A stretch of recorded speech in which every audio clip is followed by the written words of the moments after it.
Hello, everybody. What's up?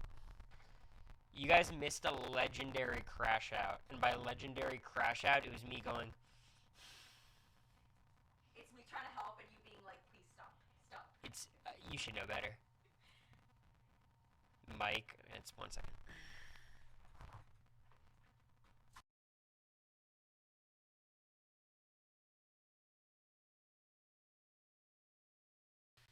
I thought the mic issues were like permanently fixed. Why does it look like the gain is so fucking high? It should be better. Anyways, you guys missed a generational crash out. Too low. You can always turn the volume up. I'm trying to balance it because like if I don't say anything, there's still like bouncing audio. That's weird.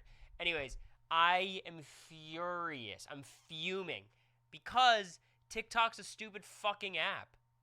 Can anyone make sense of it to me? Why do they do everything in their power to make their platform harder to use? I'm trying so desperately to co-stream, and look, I understand there's no actual benefit to them of Cory streaming. Co-streaming is fucking impossible because I have to find a ethereal stream key that doesn't exist.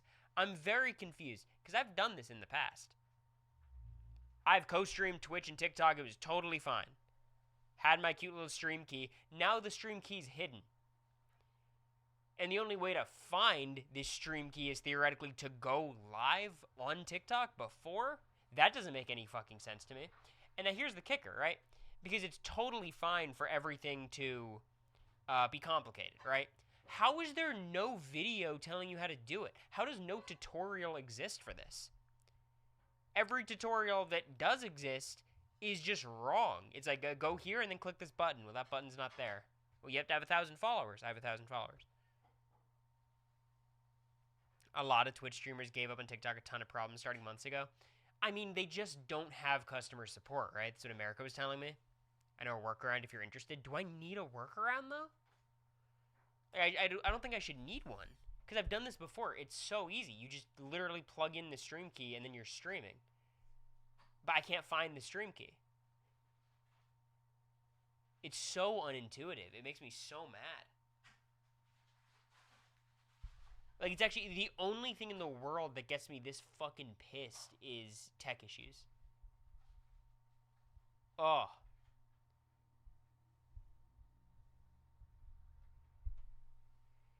They make it impossible to find a stream key. Yeah, but I'm not willing to accept defeat. The defeat being, well, I guess it's just hidden forever, right? Like, there has to be something I'm missing. I just don't understand how, like, no one has found it and made a YouTube video or YouTube short on it. Maybe you could be the one. You can apply to be on. No, I'm already approved. I've been approved to stream on TikTok. That's not the issue. I've gotten everything. It's just I don't have the stream key. That's it. That's the only issue.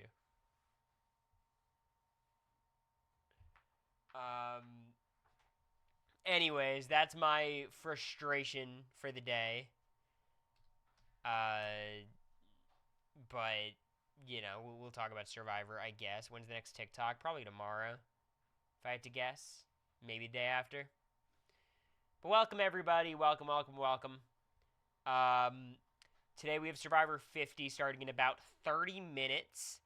I am excited because there's nobody left that I think is destined to get voted out right now. I think Genevieve was cooked the entire season. There was no way she was making it past this point. And she was voted out, and now I'm like, well, I don't think there's anyone left who feels like they're a dead man walking. There's some people left who I don't think can win, but someone like Tiffany, who's gotten so little content, she could get 5th or 4th or final try. Like, she could do fine. I don't think there's anyone left who is like, oh, they're gone for sure. Never getting over that Mother Vive robbery. I mean, it's criminal. What happened to her? It's so fucked up. But at least at the end of the day, she was kind of just swap screwed, which happens. The two idols thing is super novel. That's the weird part. Let me thank some subs. Nathan, thanks for the resub. Seabeth, appreciate you as well. And then Anonymous, starting with 5 gifted. Did I see that right? It's not popped up in my mini feed for some reason, but Anonymous, thank you for the 5 gifted. I appreciate it. And Chaotic for the sub. Jim Pierre, Mountain Doofus. Appreciate y'all, you guys. My mini feed, I think, is screwed up today. Can't have shit in this world. But I appreciate it. Who's the best position currently? That would have to be Surrey. Right. Maybe you could just say Ozzy because he has an idol, but it's not Ozzy. It's Surrey. I don't think there's anyone close. And like, the thing is with Surrey, I think positioning just isn't that important. I have so many strong opinions on Surrey as a player, and I just think so many people miss the mark. Like, so many people forever were like, she's the best player of all time, there's no caveats. And I'm like, okay, she has clear limitations based on things that are outside of her control. And then people have taken that, and now they're like, she can never win Survivor. She's an inherently flawed player. Because she can't win challenges or find an idol, Surrey can never win the game. And that's also wrong. I've said it a million times, but the simple fact of Surrey is like, she's way too good to ever go out early because socially she's the best player to ever play, I think. Now, on returning player seasons, her reputation does precede her. Because, as a lot of people I think fairly said, she should have won her first 2 seasons, or at the very least had a great chance of winning her first 2 seasons, had it not been for, being screwed in Micronesia or in Exile Island, like Terry winning immunity just kind of cooked her.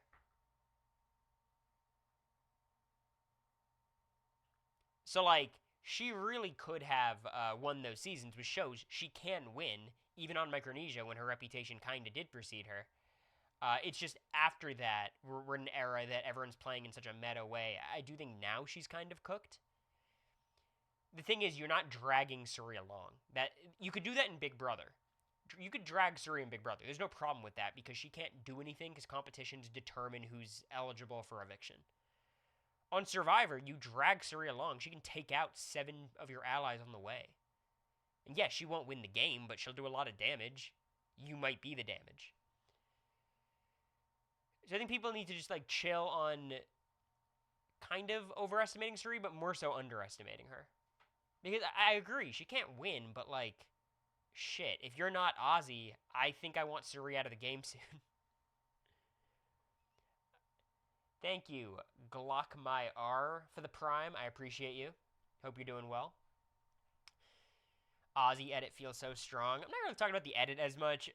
I think Ozzy's edit is as good as anyone's. I think he does have the best edit left.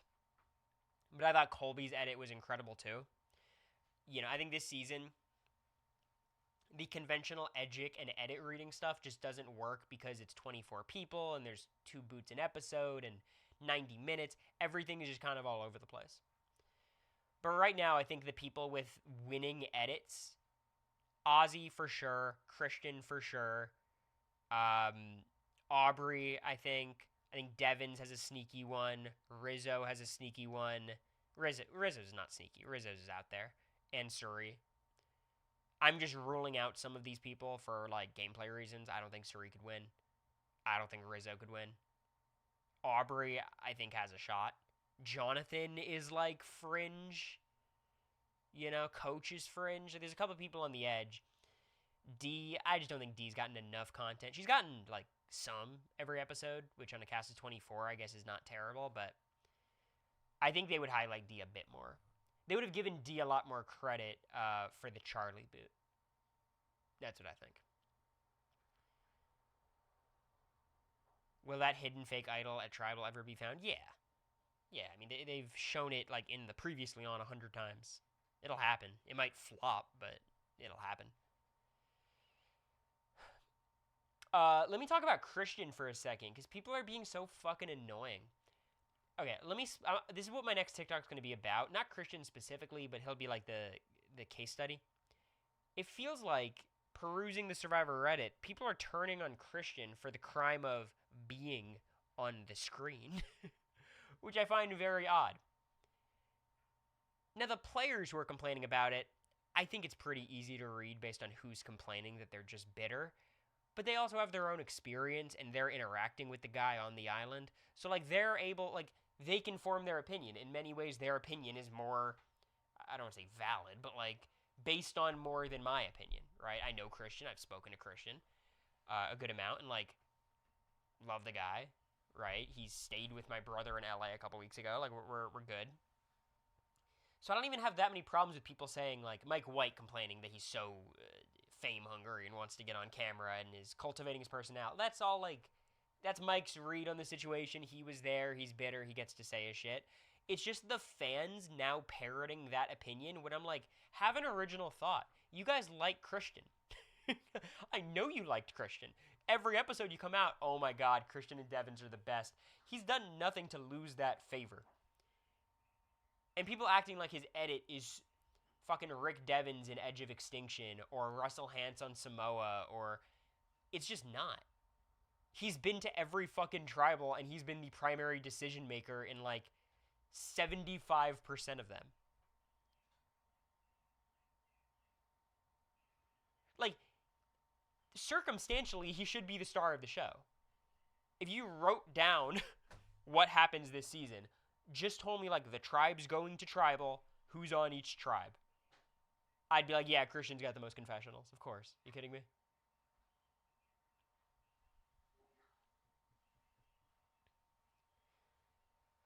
I just don't get it. Like, especially when it's so obvious that every single player on the beach is desperate for screen time.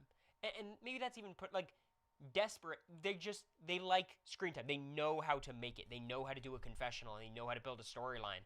What Charlie was doing with Rizzo, those confessionals, was literally building a segment. Every confessional of Rizzo is Rizzo trying to build a segment. Suri, like, at a certain point, we have to accept when people make good confessionals that end up on TV, we can't get mad at them for being TV hungry. It's like, nah, they're just pretty good at this. And in a cast of everyone who's pretty good at making TV, Christian might be the best, and even if he's not the best, he's the central figure so far. Like, what do you want to do?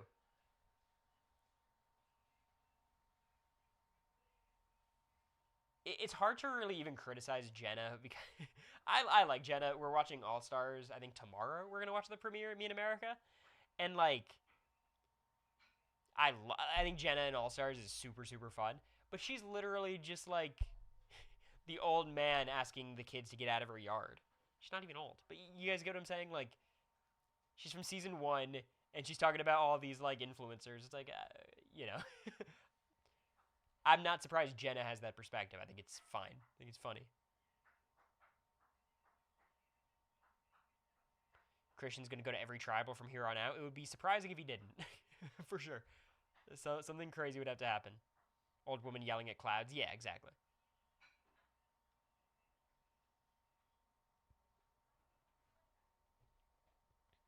I just don't get it. And like obviously Angelina was going for her TV moments a lot of times. Right? Like, we know that. And I understand feeling bitter because, like, this person's getting so much screen time and I got none. This is bullshit, especially if you're frustrated with that person for gameplay reasons. I will say it's mostly the pre-jury complaining, but, you know. I don't know. I was very much of the mind of, like, Christian can't win this season. There's no way. Everyone is too ominous about his play. I'm like, maybe everyone is. Maybe he does win the season unanimously, and everyone hates him because of it. What's up, Alex? How are the ribeyes cooking? Hope the grill has all burners on. Fun grill story. We had a grill with about 6 burners at home, and you kind of loosen the knobs to get the propane going, right? And some people turn on one knob and then, you know, ignite, and then they put on the other ones. That's too slow for me. I needed to be faster. I was cooking some burgers. So I put, I opened the fuel lines to all 6 burners at once, and then when I hit the ignition, a fucking fireball emerged and singed my eyebrows. I was 17. So, big mistake. It was not good. So to those operating grills in the future, 1 burner at a time. 1 burner at a time. I remember my hands hurt for like weeks, and it wasn't even like there was no burn marks or anything, but it just like felt singed. That's lucky. That's all it did. I also burned my house down. No, I never burned my house down. But the smoke got a little bit excessive to a point once where I did have to evacuate Molly and the dog. That happened. That's true. You're not even gonna talk about your salmon here. America's bringing up the time I cooked salmon in here as if she didn't burn down the apartment 3 days ago. No, Corey, you walk into the. I'm laying down in the bedroom, and you walk into the bedroom, and you're like, "Is something burning?" And I walk out into the kitchen, and there's smoke everywhere in the kitchen. And I was like, "Why are you coming into the bedroom for? Like the problem." I didn't even is think there was clearly smoke with anywhere. you. I've had much smokier situations. But yeah, America was trying to melt some marshmallows on brownies and blew up the apartment. I have a feeling, and I'm not even going to say this, America doesn't like manifestation and me like putting things out there. I just don't like America and I's odds in the future when the house starts burning down and America's first impulse is, what do I do? To me, like I know what to do. I was gonna like throw the muffins downstairs. Like I was not prepared for this emergency. We were freaking out. The broiler's tough. And do you know how we dealt with it? We didn't. It just resolved itself. We got lucky. It's almost concerning. Like our smoke alarm should have gone off. So, anyways, that's my venting about Mr. Hubicki. He's like the nicest, most wholesomest guy. God forbid a dude makes an analogy. God forbid. Between that and Chrissy being a white supremacist, the Survivor discourse this week has not been very fun. I went on like a 15-minute like rant about the Chrissy situation on the podcast, and then editing it, I was like, this has to go. This doesn't portray me in a good light. Like, I stand by what I say, but I acknowledge what I say makes me sound like, oh, these fucking sensitive snowflakes. These libs.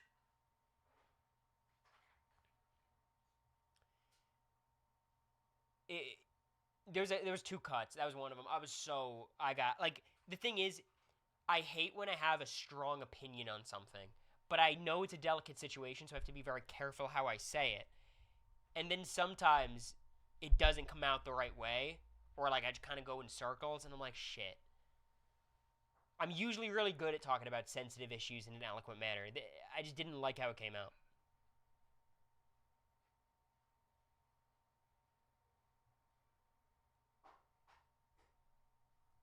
Texas trip soon? I'm down.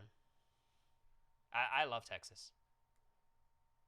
I wish where America's family was in Texas was at all convenient to Dallas, but it's essentially going to a different state. Wait, I took you to Texas Roadhouse, right? Yeah, you did take me to Texas Roadhouse. I don't even know if that was in Texas though. But Texas Roadhouse is good. I like any chain steakhouse. I'm down. Honestly, any steakhouse. To put my very quick thoughts on the Chrissy thing, because I think I've talked about it on stream before. I think the notion that there's subconscious bias and that racism can come into... I think that's undeniable. Not just with Chrissy, with everybody. With myself, with every Big Brother player ever. Like, that is undeniable. That's fine. Put that aside. Cut from the same cloth as, like, a phrase. I think it could be charged with microaggressions, and it could not be. And whether you're viewing it that way is kind of a judgment call based on context and what you know about that person. During Big Brother 25, when Jared would say something that's kind of on the edge, people would interpret it in the most negative light because there was kind of context to be like, he probably did mean it that way. Right? By the way, shout outs to Jared. He was super nice to my mom when they met in Atlanta. Same with Suri. FaceTime Jared. It was super fun. So there's that piece of it. And I think, like, given the context of the episode and given the pitch specifically about jury management, these people won't vote for you in the end, I thought it was pretty clear what she was alluding to. Now, I think where it gets complicated is when you consider, like, okay, so if she's saying cut from the same cloth in the context of I only want to work with white people, obviously we all agree that's unacceptable. But what if she's saying it in the context of, like, I only want to work with people who have, like, honesty, integrity, and loyalty?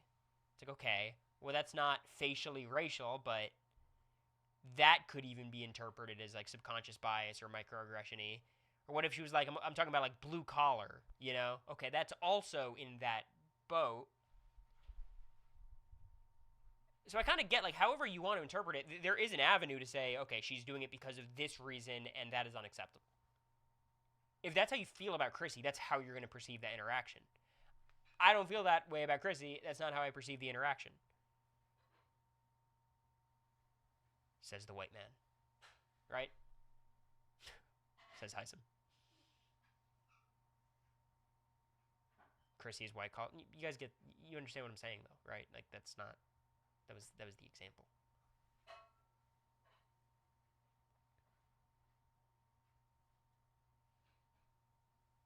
Hey, you got him next time, man.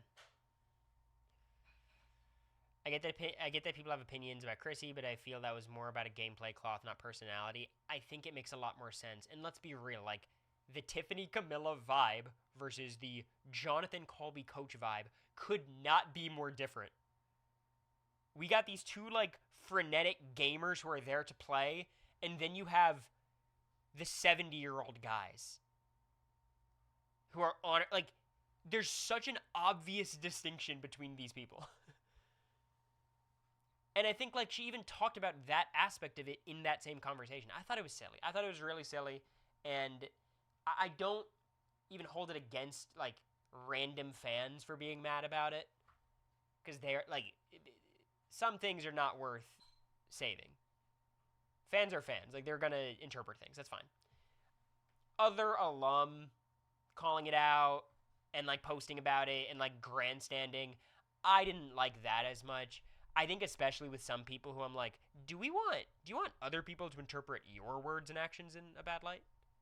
Like, because there's a lot there for a lot of these people, because on reality TV, if you don't like someone, yeah, there's a lot to interpret.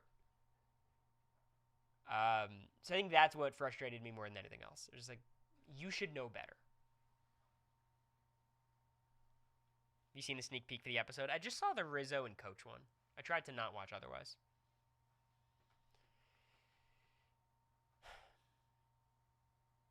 On a highly edited show, I think people are being very unfair. Yeah, and it's just frustrating. And that's why, like, I do get frustrated in general of, like, fans being annoyed at Christian based on the edited show. And it's like, people's opinions on... Okay. Obviously, fans are going to form their opinions of Survivor players based on the Survivor episodes. That makes sense. How else are they going to interact with these people unless they're, like, really into it and watching Clock Tower and their streams and following them on social media? So, like, it's fine to come away with opinions from episodes. It's just people who are like, damn, Christian's changed. He's rubbing me the wrong way this season. Fame really got to him. You could tell he's just doing it for clout. I'm like, you don't fucking know anything. You've watched... He maybe had 11 minutes of screen time that episode. That changed your opinion? People are just fickle, I guess, right? It's reality TV. I don't know. I think Christian is mostly popular, just a vocal minority on Reddit. Yeah, but, like, I guess I'm saying I don't concern myself with, like, the casual opinion ever. So I think it would be kind of silly of me to be like, who cares what the super fans think? The casuals are more important, you know? like I'm obviously part of that other community, so it's like, all right. Who's my winner pick? Aubrey, preseason. And here's the thing. If Aubrey ends up winning, you can't even say, oh, he knew. I made my player rankings of the cast before they played the game. And my exact boot order and placement order did change. You know, when I did my final rankings. But, like, it's pretty similar. It's pretty similar. So I kind of cooked. Let's look at my Survivor 50 rankings to evaluate our predictions for this episode. Are we thinking it's 1 boot or 2 boots? Do we know? The Survivor subreddit is worse than the Big Brother one. That is interesting to me. I've noticed it. Big Brother is much more positive and like celebratory of their show. 1, probably 2, I'm guessing. Okay, we don't know is the point.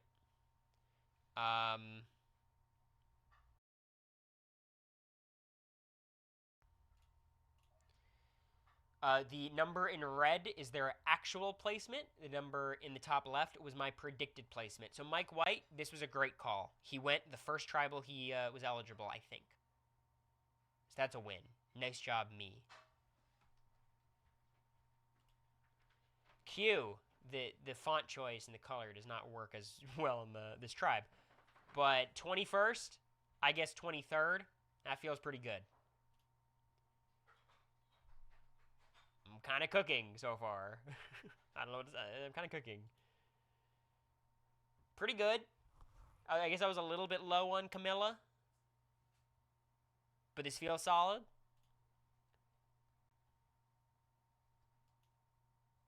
I mean, shit. I haven't been off by more than 4 placements. 4 is my worst. All right. This is the first person who obviously is still around. I don't know if Chrissy's long for this game. Something tells me she's not. She could be a final tribal person. It's possible. I kind of think it's more likely that she just is like an unceremonious boot at some point. But final tribal is in the cards, and that would be wrong.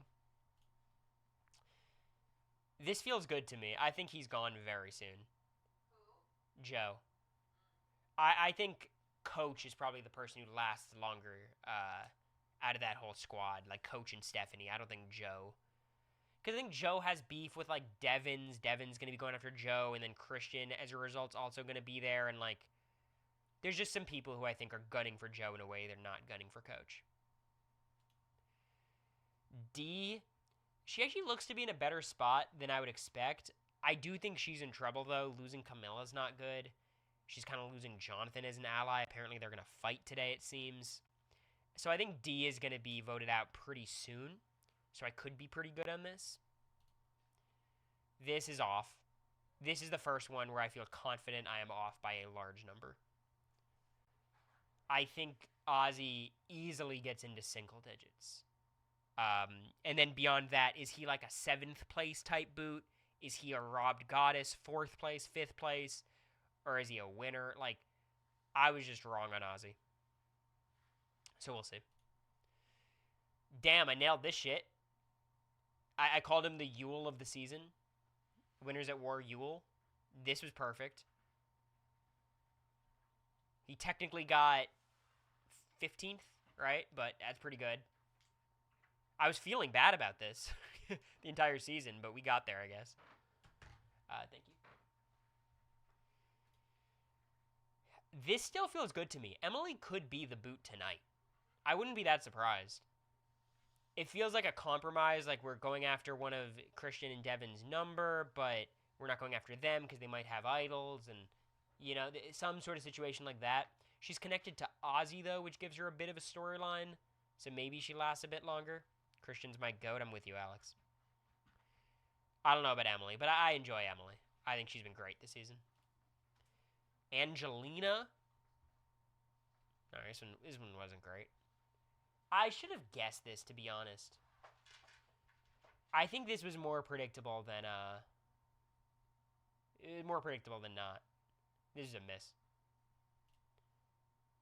Asterisk to show I wasn't really wrong. Ugh.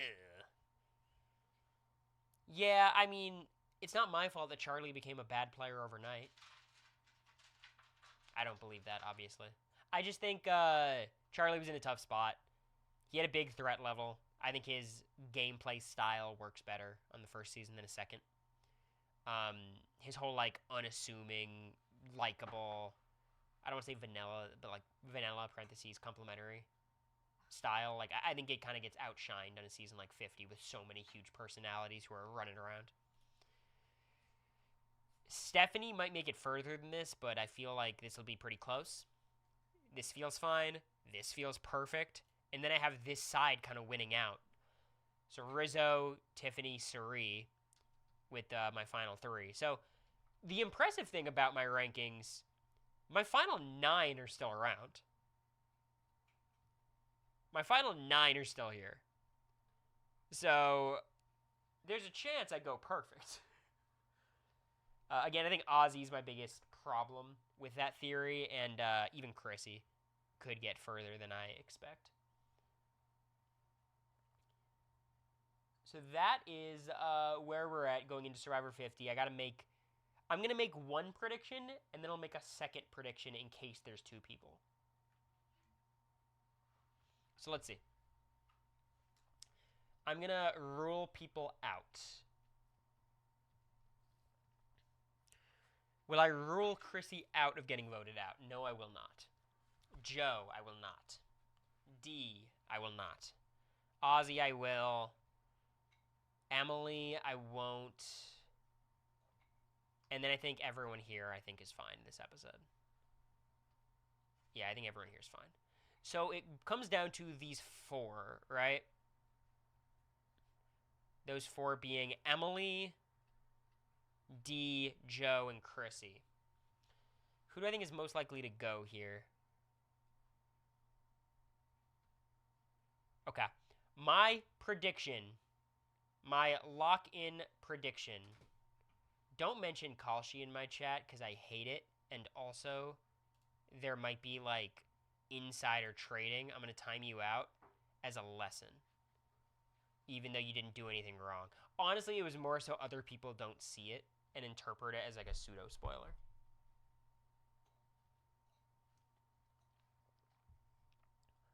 Kalshi's a betting site, so if people know who's going to win, they'll bet on it. It's a surefire way to make money. So you can't do that. I'm very strict when it comes to these kinds of things.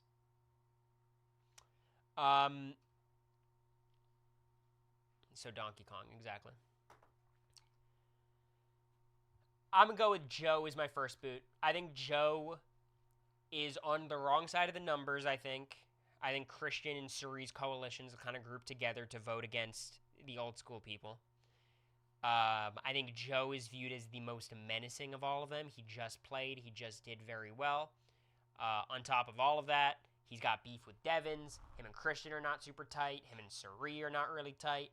I just think he makes the most sense. And then it's like Chrissy, D, or Emily. Chrissy would be if the status quo holds. D would be if there's a shift. I'll go D. I'm going to bank on this being a good season, which means back and forth. I'm going to say Joe and then D. In that order.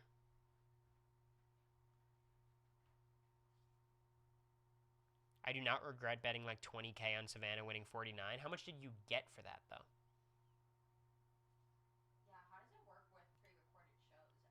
It's people who know or people who don't know. All the people who know make marginal amounts of money off the people who don't know. That's crazy. I do regret not betting, okay. I was going to say, but like your odds were probably nothing. Like if you guys remember the betting, the poly market around who's going to end up on the Iron Throne, and for some reason the votes were overwhelmingly Bran. And it was like, why? Like, what do you guys see? Because it's not like they foreshadowed it or anything, you know? So I think you have to be very careful with prediction markets. Like, prediction markets, first of all, they're just sports betting. Don't believe what they say about providing information. They're just sports betting. It's 90% of their business. But it's mostly just insider trading. When odds are super, stacked. Polymarket existed back then? No, Polymarket's been around. It just kind of popped off now with the proliferation of gambling and the legalization of illegal stuff.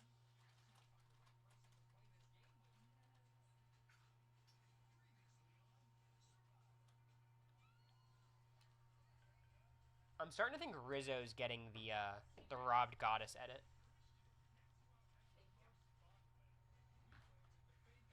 Okay, they're showing the fake idol again. I hope they show it every episode so we don't know when it's gonna pop up.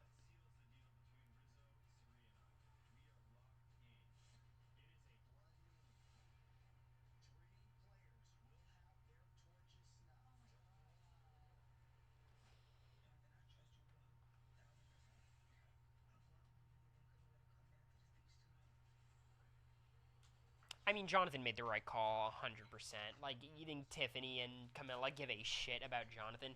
D, I could see actually connecting with Jonathan more. Turn off CCR. Is it playing? I don't have headphones on. That's funny.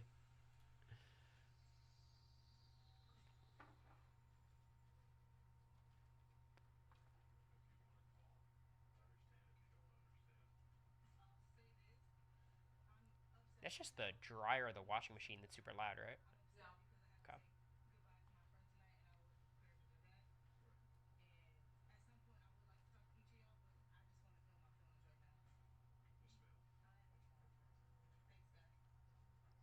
All right. Well, that was pretty good.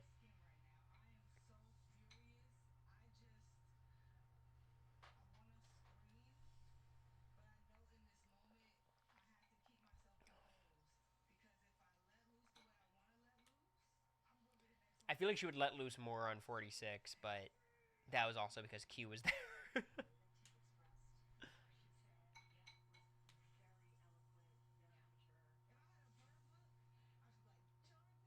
This was a secret scene, right? Because I know the eloquent was another thing people were annoyed about.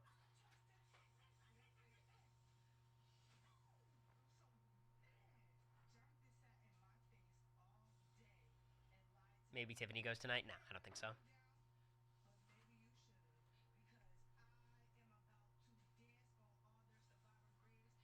I like that.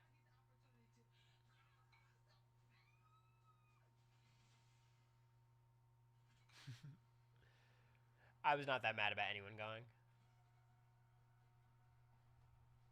I guess I was never blindsided by that.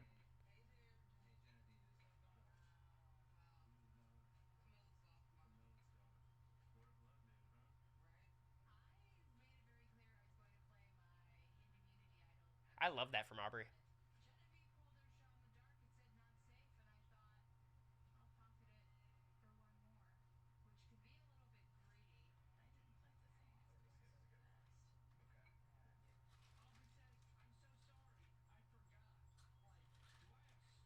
Yeah, you got to come up with something better than that, right?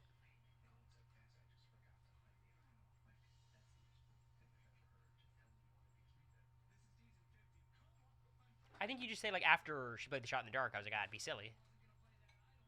Yeah, they'd understand.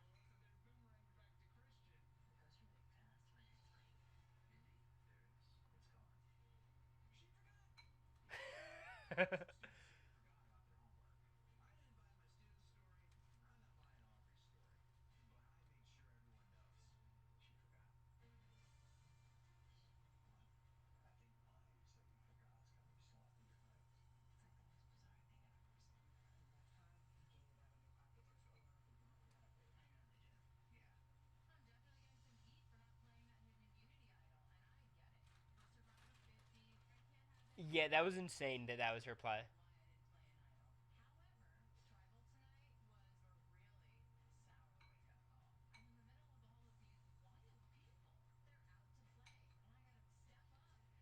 I don't understand Aubrey's character this season because she's played three other times. It almost feels like she's the. I've never seen her play, but I feel like, oh, she's a newbie surrounded by a bunch of vets. Yeah, she's doing like a Boston Rob style confessional, like everyone's so crazy here except me. It's like she seems like the most. What is she doing?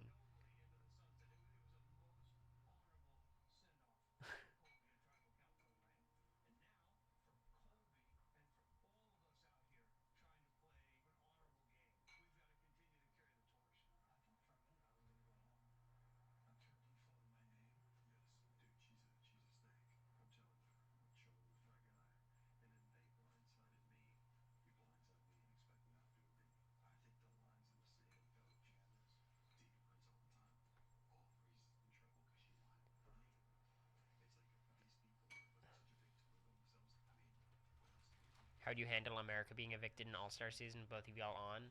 I mean, Big Brother's different. You have like a fucking week runway of knowing it's gonna happen.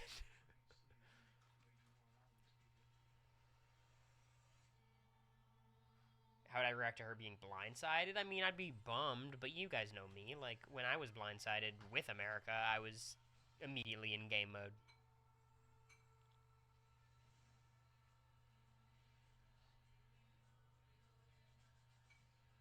I think it's easier to react that way for me. It's less like emotional. Like, okay, gotta figure this out, and then you get emotional in bed later, and you're like, oh, that sucked.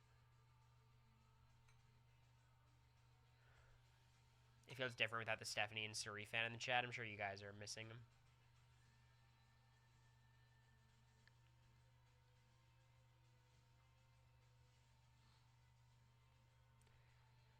I really just can't make sense of Aubrey. Like in my head, Aubrey, Christian, and Devins were all pretty close. And now Christian's like pissed at Aubrey. I just didn't think it'd be that much blowback. Aubrey should have just said, like, look, I mean, after her shot in the dark failed, I figured, like, oh, I'm definitely not getting votes. It'd be pretty silly to play it. So at least we have this idol for our alliance now. It's so easy. Like, that the excuse writes itself. You say instead of fucking using the idol and it going out into the abyss and we have to find another one, here it is. It's right here. But who knows how much it actually mattered, right? I mean, they showed a lot of conversations, so.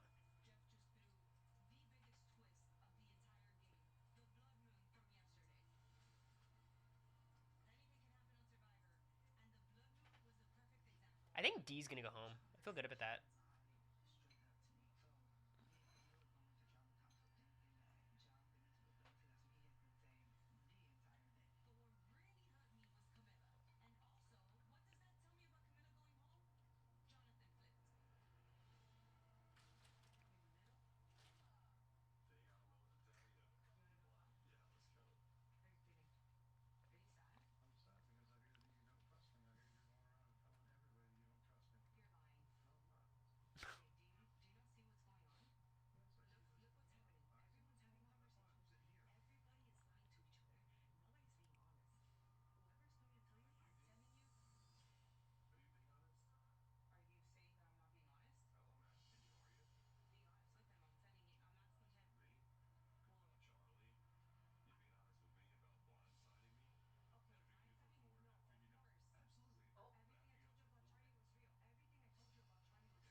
Yeah, I mean, Jonathan's right on this one. But D's right that everyone's lying, but.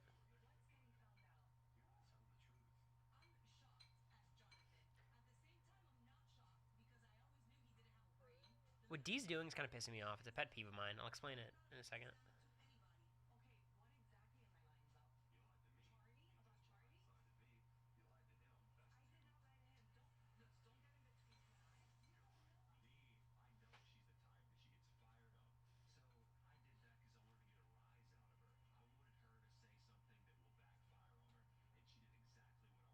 I don't believe Jonathan here. I think they're just fighting.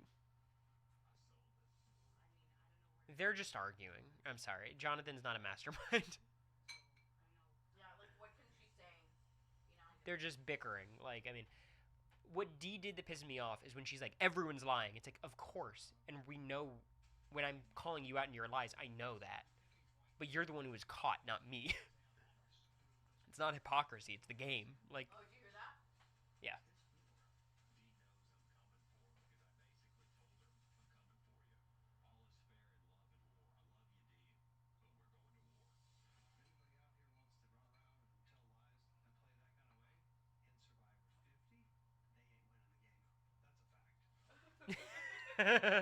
What planet is he on?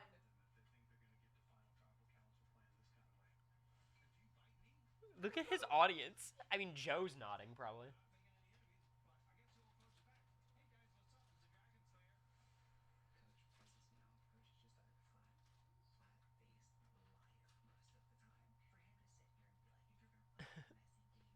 Go to bed, Grandpa. Yeah.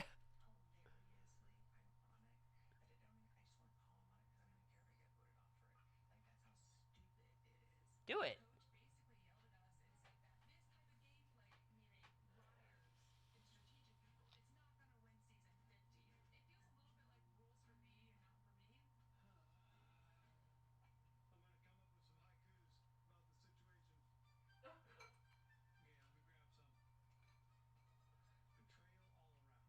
Betrayal all around. No, it doesn't work. I'd be like, how many times do we have to teach you this lesson, old man?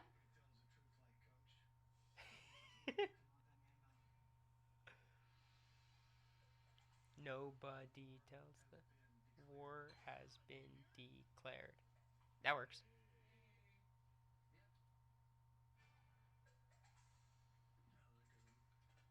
That was a great segment. But I feel like we need an advantage in play. Let's go on a journey. Where's Mr. Beast? Anyone watch the Rob Cesternino Jimmy Beast interview? James Beast? I didn't. I heard it was good though. I heard Mr. Beast was very much. This was his like peace offering to the Survivor community, right? Him basically being like, "Look, give it a chance. I know you guys don't like celebrities, but just give it a chance." I did. It was good. Here's the thing about Mr. Beast. He's a weird guy for sure. It feels like there's something sinister going on. I don't think any of the things against him were ever that diabolical or bad. The one thing I can't get over is the crypto stuff. He's a crypto bro to the heart. He like loves all these self-help gurus who are fucking nuts. Like I think he's definitely dumb in that way, and like I'm not just saying you absolve him of all whatever because he's dumb, but he definitely does like insider trading crypto shit. Um, he seems to not be the best boss if Turner is to be believed. The if carrying the weight of the world.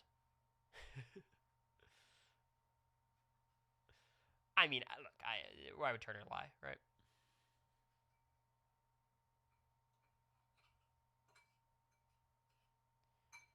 What big streamer would be the first to go on Survivor?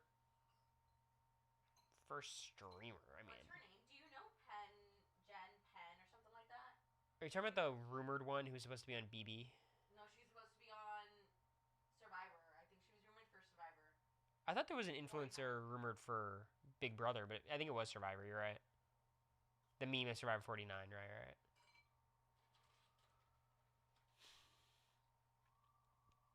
I don't know. I've always thought Mr. Beast is just kind of weird. I never thought of him as super evil. But smarter people than me out there. But I don't know. I can see Ludwig doing it in like 5 years. If it's still around. I'm sure it will be. You see Sage confirmed she made it to finals at BB25. Who do you think got her spot? Yeah, America told me.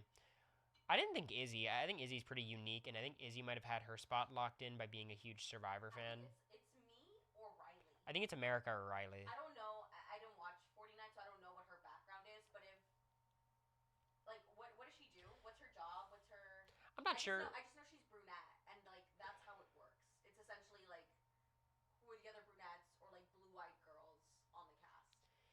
I believe Sage is queer, so that might fit. I mean, Big Brother does like kind of boil people down to their identities, but I think the aesthetic is honestly more important than anything else for them in terms of typecasting people.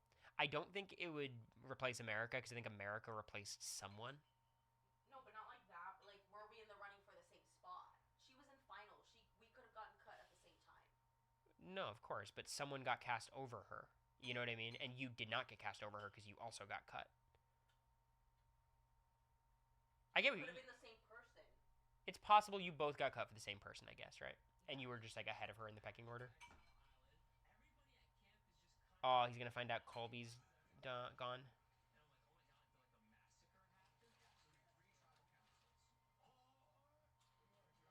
That's so so ridiculous how they got to skip 3 boots.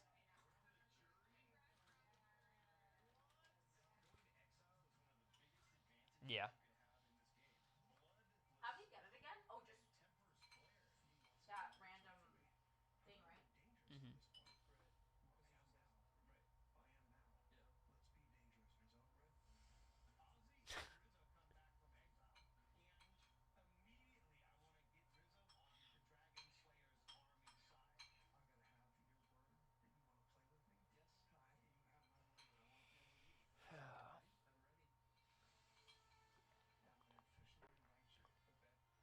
Rizzo is now in every alliance. No, I know Mountain Doofus. It's just ridiculous that, like, you find something into that much power.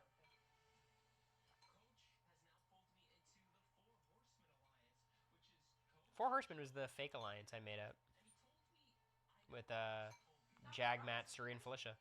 It was also on Big Brother 5, I think. It was also on Survivor. Fiji, I think?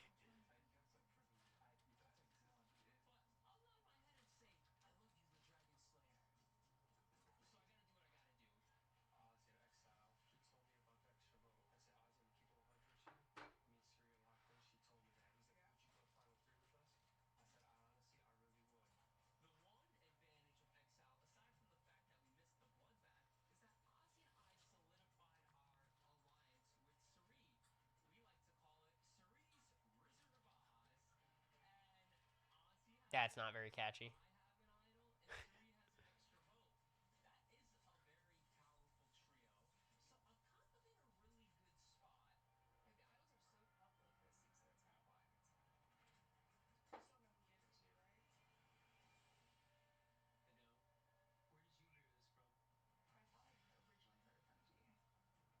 Mm. Catches D. Well, Rizzo told like 9 people, right? Isn't the assumption that just the information's out there?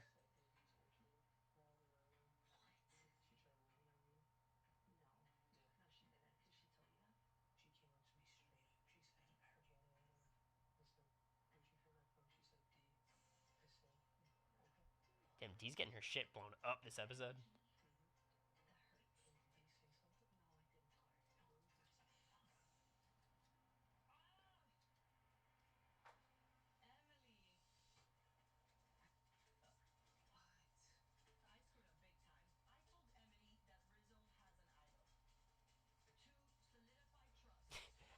Everyone's fallen into this trap.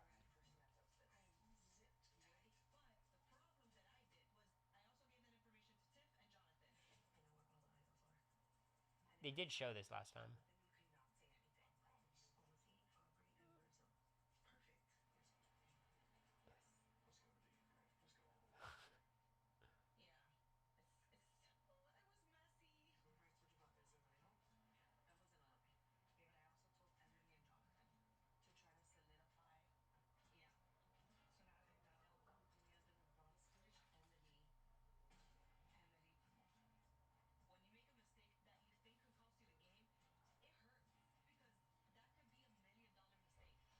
They're honestly going too heavy on the D boot right now. I don't know what to think. Oh, are we doing a journey? Really?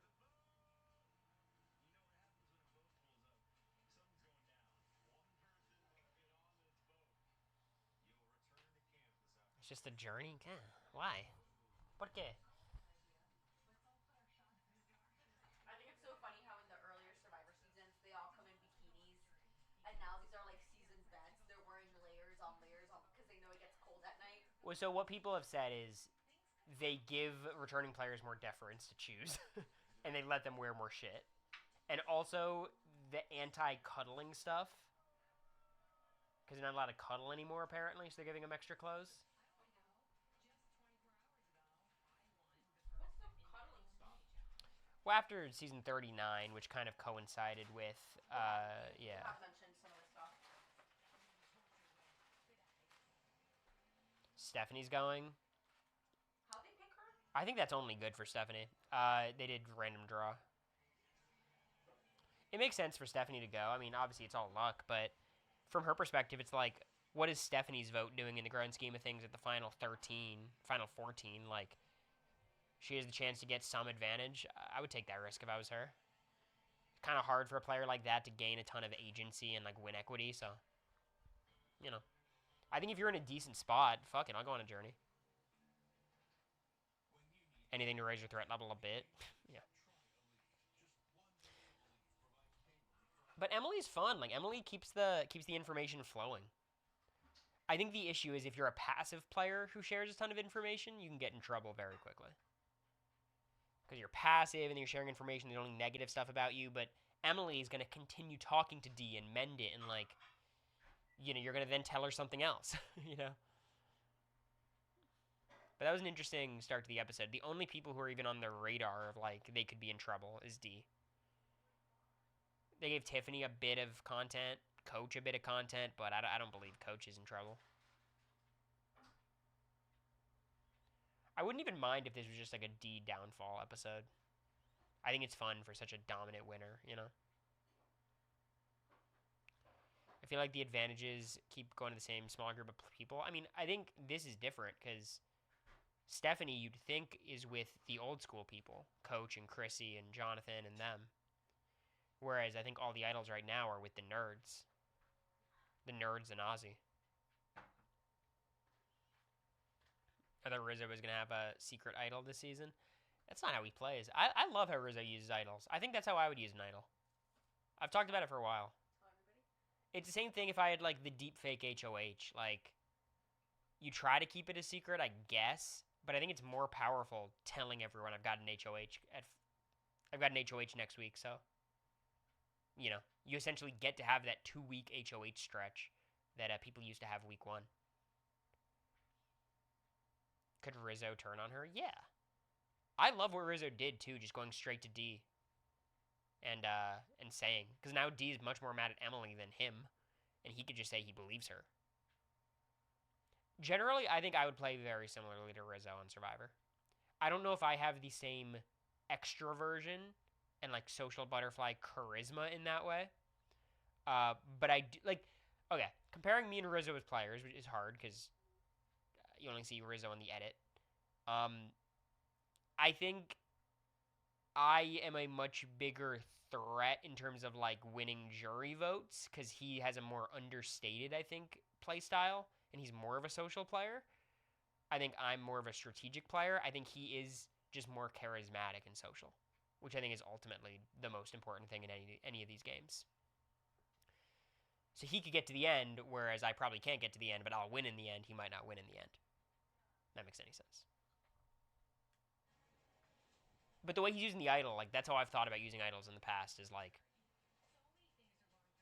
is it so bad if everyone knows? You're more obviously smart, which is threatening. I think it's less about that. He's more of a character, which I think could be disarming. Where I'm just kind of normal.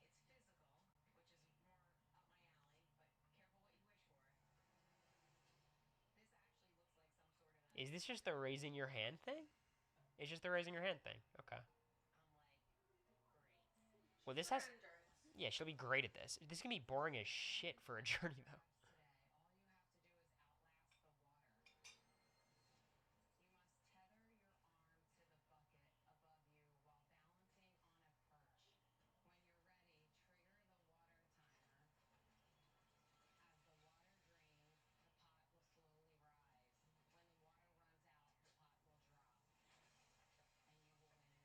Okay. I don't like journeys because I feel like some of them are so easy and some of them are impossible. 1 hour? Come on. That's weak shit. Oh, Spoilers. Oh my god.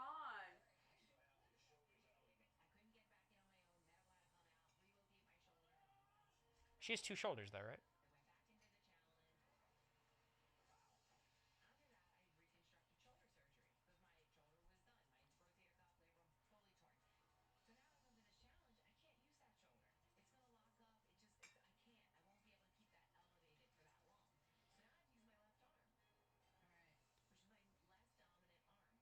I feel like that wouldn't matter too much for something like this.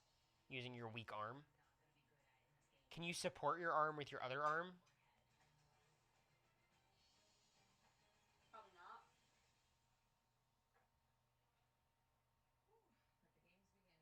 I think this is such an easier exercise. Oh, you can, yeah. Such an easier thing to do knowing how long you have to do it. What's hard about endurance challenges, you have no idea if you're even close to winning, right? And it's so discouraging of like, I can't win this shit, let me just drop. If I knew I have to last an hour, I think I could last an hour on any endurance competition I did except the wall, because no fucking shot. Superhero Training Academy, I think I probably lasted 35 minutes or something. 25, 30 minutes. I think I could have maybe toughed that out for an hour, but not for that long.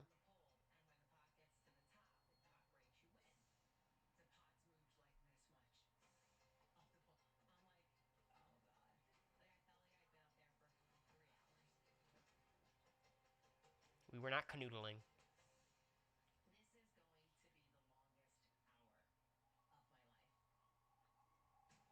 You're rooting them to spoil the Patreon. Pretty mundane spoiler, all things considered.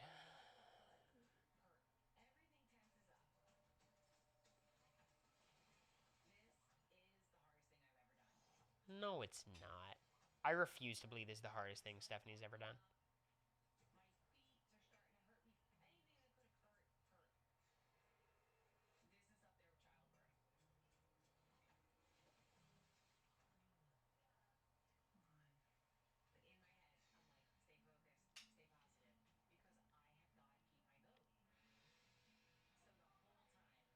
If I'm Stephanie, I would go back and be like, so what happened? I'm like, oh, I won. I won the thing. I got an advantage. Like, what's your advantage? I'm like, I don't want to say.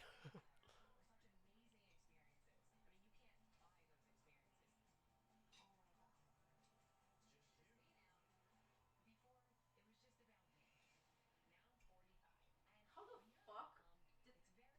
Was it like a rock drop? They did fire making between the final two, Oh. and then they merged because there's a whole other tribe. Like, Was it two tribes? it was two tribes, and her Oh my tribe got wiped god. out. It's a good season, actually. We probably will watch it one day. She went in at, yeah, total disadvantage. I like Palau. We have the DVDs for Palau. It's my flex.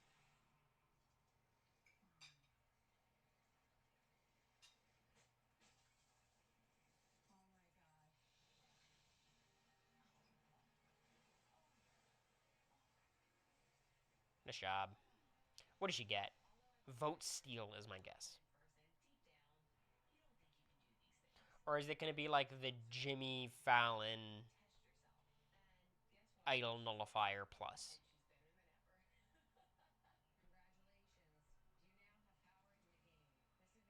It's a vote steal, okay. Vote steals are really good. That's a 2 vote swing. If she works with Suri, they could have like a basically determine a whole vote.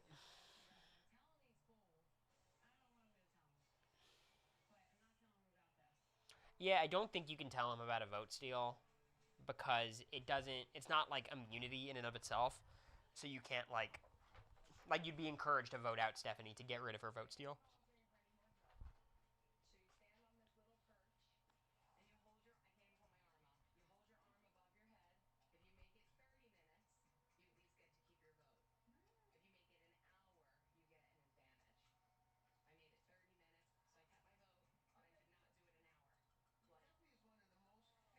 Yeah, come on, that's just a shitty lie.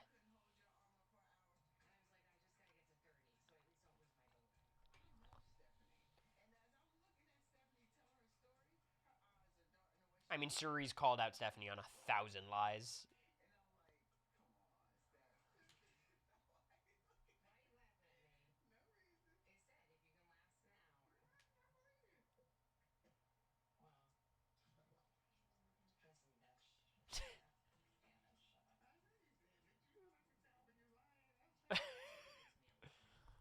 They were snakes in the grass together.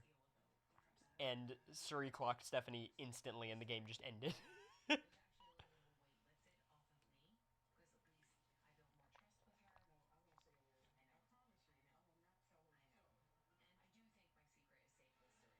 so she told him she. Oh.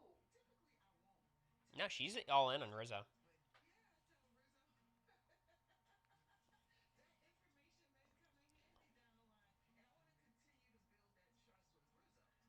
Low key, I think it's smart because Suri's not the best strategic, you know, nerd like advantages type person, and Rizzo is probably sharper with that.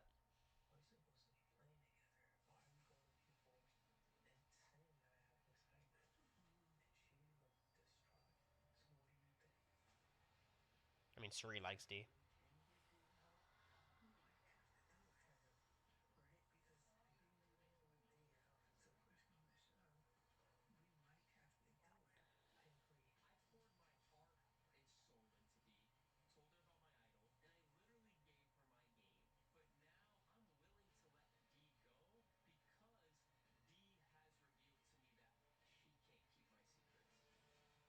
This is a little too obvious.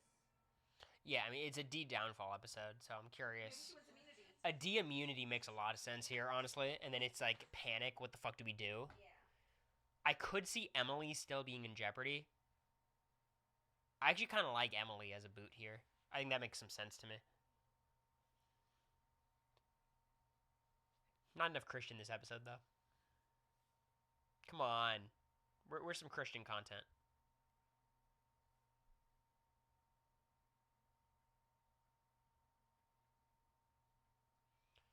Suri is too good. I mean, I think Suri is really good in general, telling when people are lying, but the problem is, if you give her too much time, she'll think everyone's lying. Like, she's got a read on Stephanie. I'll give her that. No matter what, she's got that one down.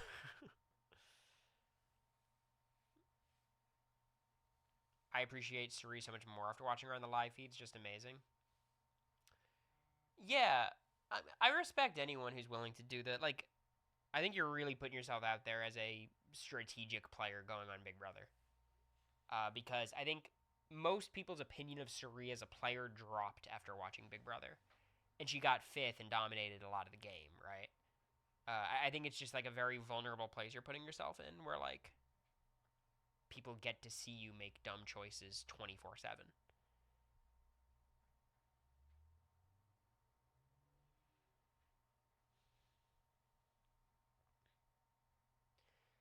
And I think the credit you give Suri the most on Big Brother is how many. Yeah, people say it's because of Jared. It's just not true. Like, she had so many random ass connections that made no sense.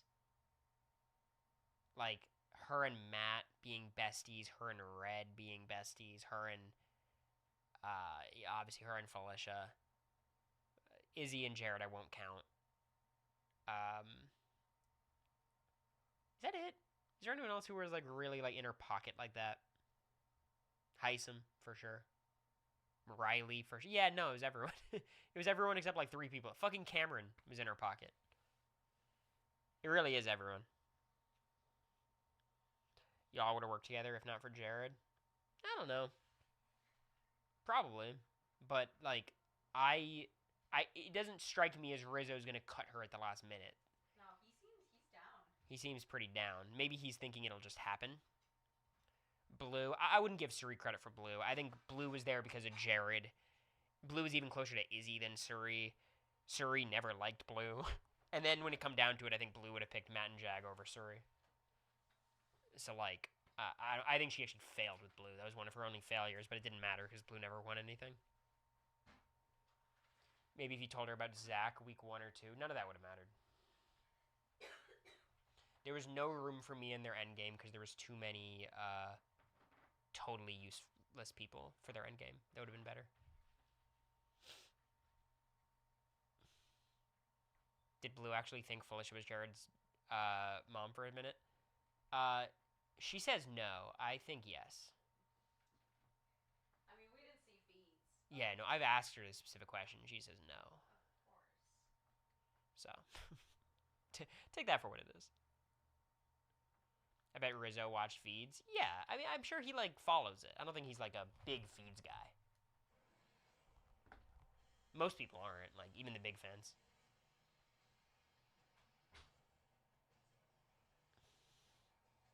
No, Blue's chill. Blue's chill. We saw feed. She absolutely did. It was hilarious. I mean, Jared kind of talked about Felicia being a mom figure to him all season. I do think I would have been able to figure it out. What annoys me about Blue is Blue had so many clues that it was Suri, obviously. But she, like, when she was talking to Jared, like, late at night and all those conversations, she was never listening, and he wasn't listening to her. Like, they were just volume.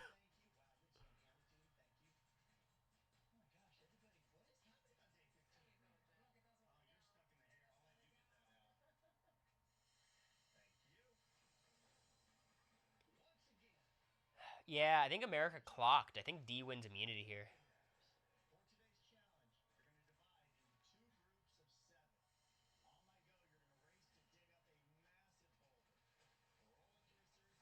Don't tell me 7 people get immunity.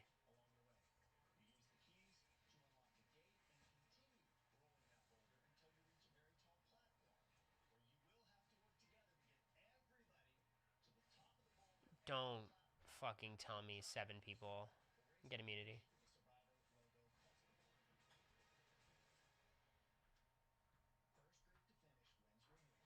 It's just reward. Okay. Fine. Wait, I'm confused. Do they always collect the immunity necklaces before rewards?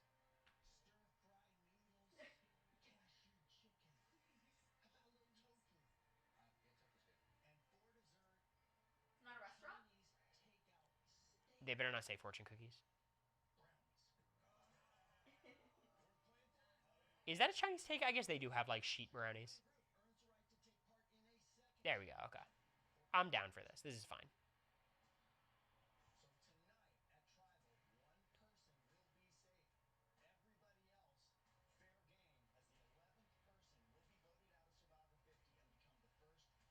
Oh, so they thought they might split them up again. Yeah. Schoolyard pick. I like it. Can we see? I want to see schoolyard pick. No, they're not going to show us. I hate that they don't show us schoolyard picks. I feel like it'd be so fun. Wait, yeah, that's weird. They never let us see it. I feel like it was just random draw. Okay. They essentially are showing us. Wait. Was he trying to just pick people he could beat in individual immunity? Was that what he was doing? Because his first pick being Suri doesn't make sense to me. Unless she's just sitting next to him. Wait. So whatever team wins the reward, and then they... The 7 of them, one of them wins immunity. That's had to be what happened, right? Jonathan just trying to pick the weakest competitors so he can win individual immunity. Aubrey's pretty good. That doesn't make sense, though. Because wouldn't he want a shot? Well, I think he thinks he can win the immunity challenge himself.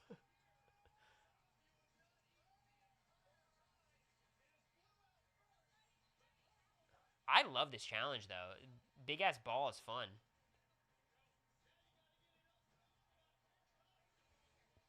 I mean, this is a Jonathan challenge for sure.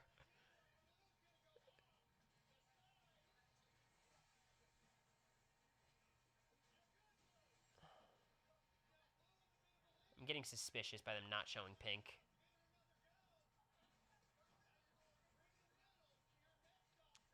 Yeah, I think Jonathan fumbled this one a little bit. Puzzle doesn't look hard. It looks so reasonably hard, but nothing crazy.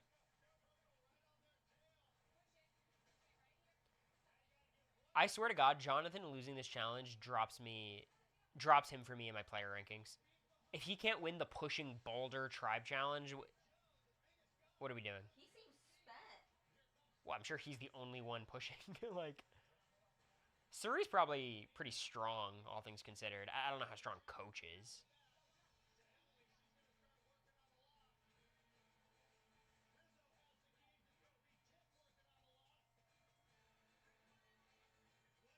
How close are they? Oh, they're neck and neck. Oh. I hate when they do random fucking lock equalizers. I think it's so goofy. I guess it keeps it interesting.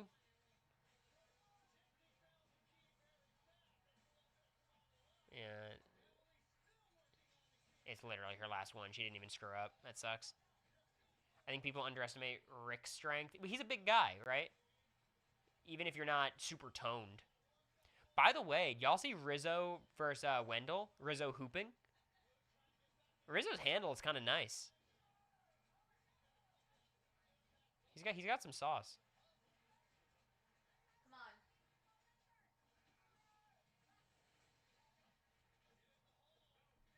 All right. Retroactively, everyone's... That could be good.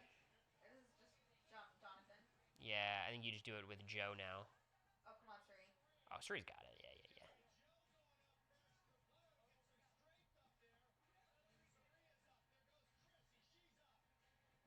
Yeah, they don't need to have someone pull anyone up. You just need a good ladder. Damn, why are you guys losing on the ladder?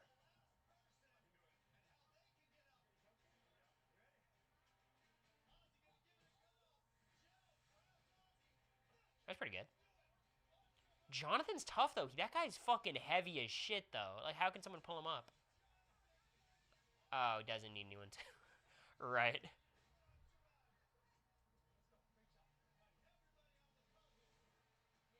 Every challenge ends with Jonathan passed out. Emily and Christian. Good fucking luck, Chrissy and Coach.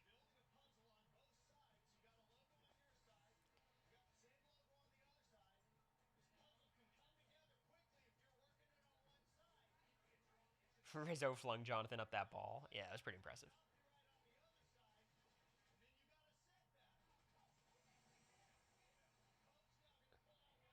Damn, you can't catch me saying anything on the sidelines of this puzzle.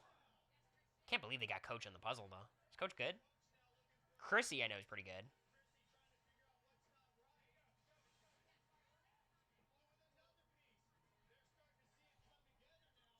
They got it. Okay, D's on this tribe, so I do think they're going to win. It kind of looks like Pink is faster, though. It looks like Pink is a... no, it looks like Pink's ahead. They showed a weird angle. Okay, no, it's close. It's close. This is a good challenge.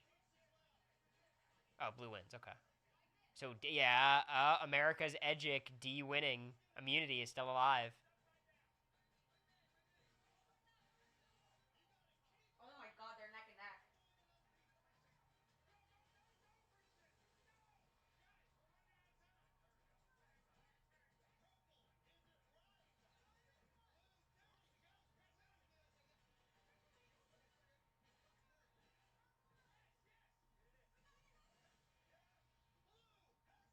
Jesus, that was stressful. All right, so D's going to win.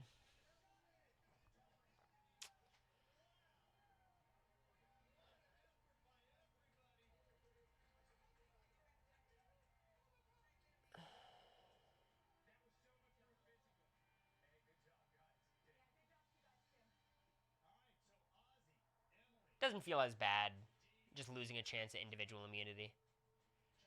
Chinese takeout's probably an awesome survivor reward, though, because they can't really fuck it up. And it's just a lot of carbs.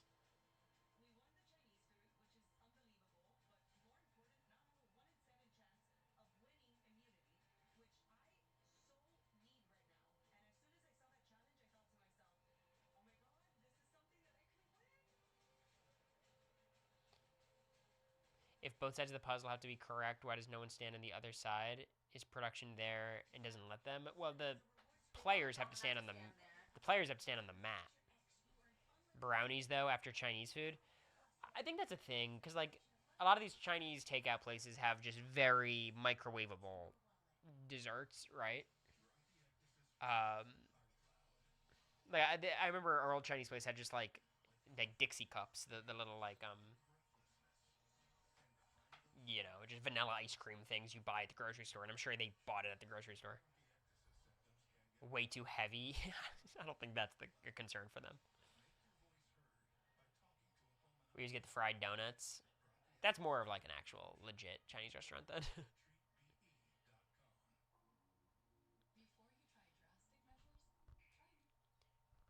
My head's pounding. I gotta get my water.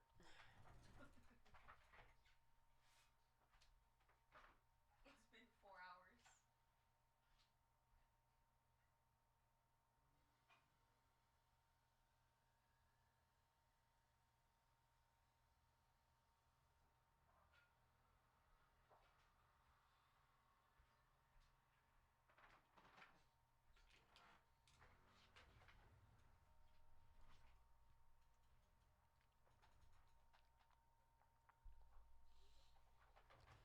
Okay. So who's competing? D, Christian, Emily. D, Christian, Emily. Um, Devins. Who's the other three? It's not Rizzo.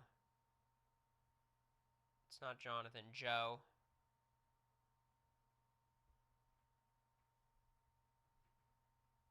I'm missing 2.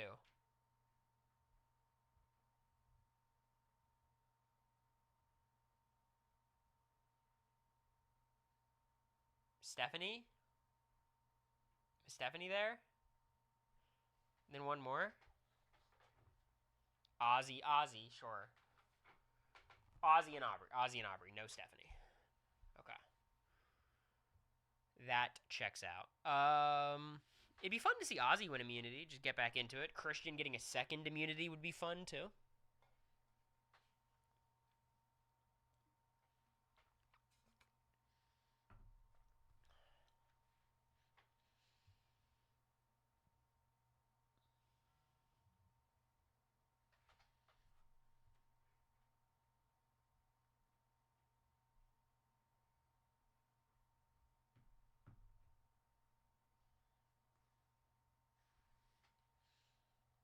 Tomorrow's my last day of classes. Then it's reading week and then finals. So Aubrey was on the other tribe, so it's Ozzy and Stephanie, right? So I was right. Haha. Finals next week. Not next week. The next week.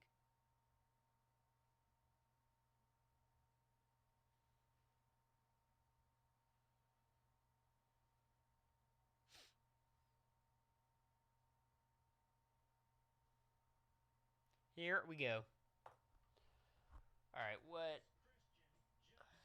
Yeah, D's gonna win this. Okay. I mean, Ozzy's got a shot too, but. I think it's D. She looked too happy in her confessional. I mean, D's just really fucking good at this exact skill set.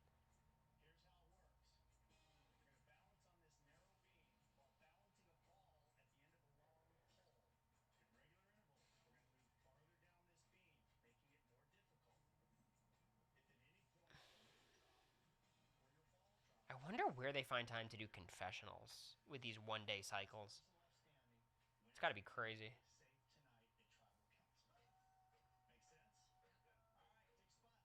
It's also amazing how fucking quick their confessionals must be compared to Big Brother. Big Brother, you're in there for like a fucking hour. Here, I bet it's 20 minutes in and out.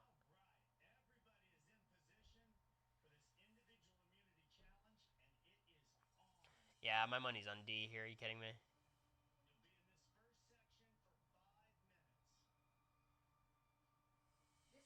This is hard.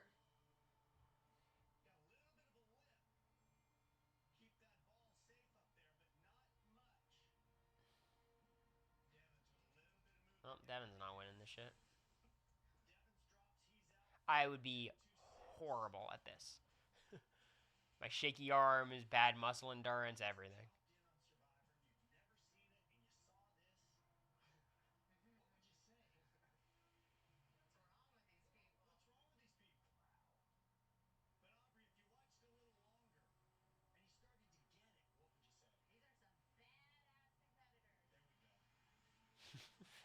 Aubrey's so sarcastic all the time. I mean, Joe could do well here if this is more strength than balance. But I still think D, pound for pound, might just be stronger than Joe. Joe can lift more weight, but...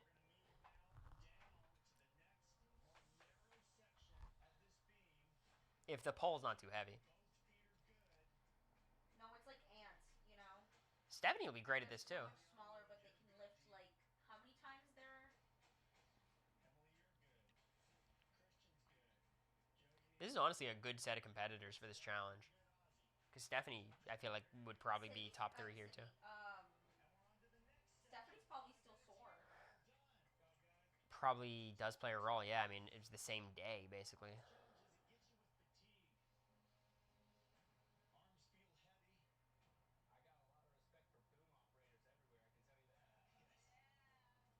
That's funny with the boom operators out there. I thought they were gonna show them.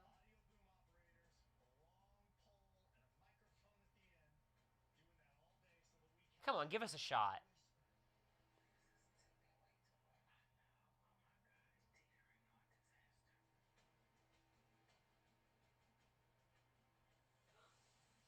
Oh my god. I kind of get that. She wasn't focusing on the ball. It's kind of hard to see. You just want to keep it as straight as you can. I bet there is no boom mic people here, right?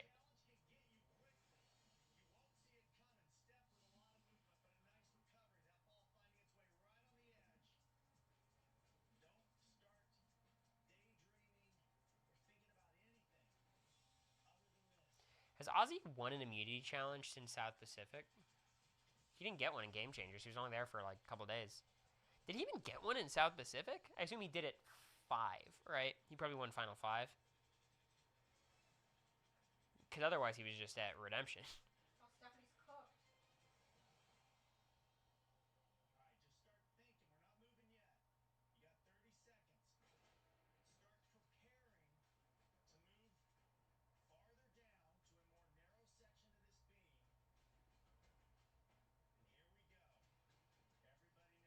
I like live transitions. I think it's more fun than letting them chill.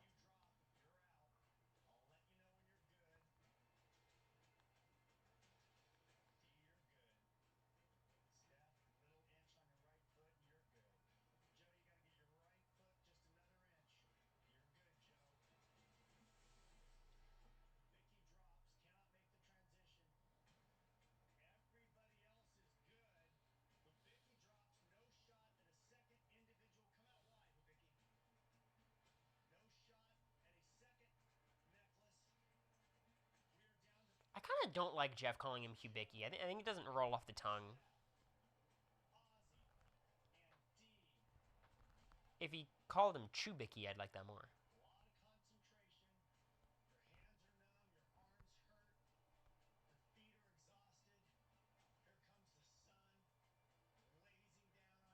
Oh, Stephanie.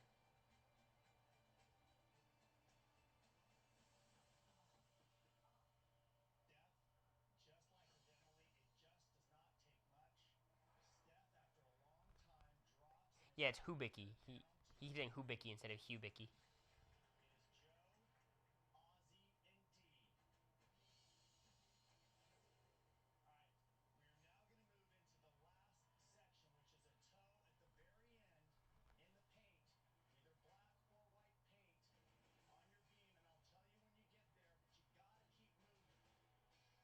It's kind of an awkward ending.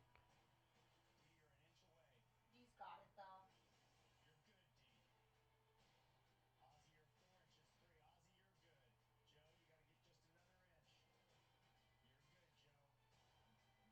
Oh! Wow, they got us. I'm shocked. They got us. All right, now give me Ozzy. He's like the king of immunity. Is that Yeah, I mean, he's probably the most iconic Survivor competitor ever. I don't know if he's the best, but he's up there. All right. It's fun for Ozzy to get an immunity.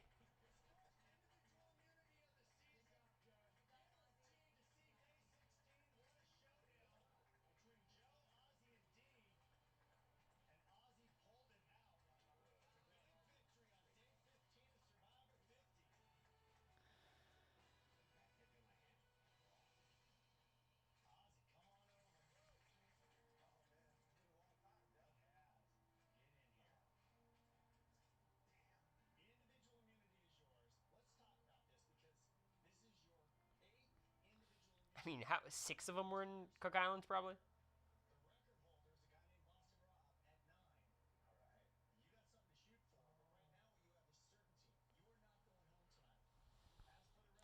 I think it makes more sense for Ozzy to be the record holder. I'd go to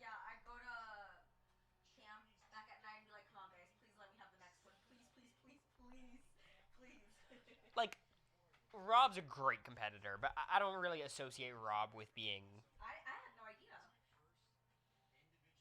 you know, on Ozzy's level. 5 of them in Cook Islands, yeah, that makes sense. I mean, it's pretty impressive when you consider Ozzy also won like 9 redemption duels too. Literally, how many redemption duels did he win? He won one at the pre-merge, and then probably like 6 or 7. Hey, don't make me go viral. No one clip that. What is it, 6 or 7, literally, to get to Final 5 or whatever it was?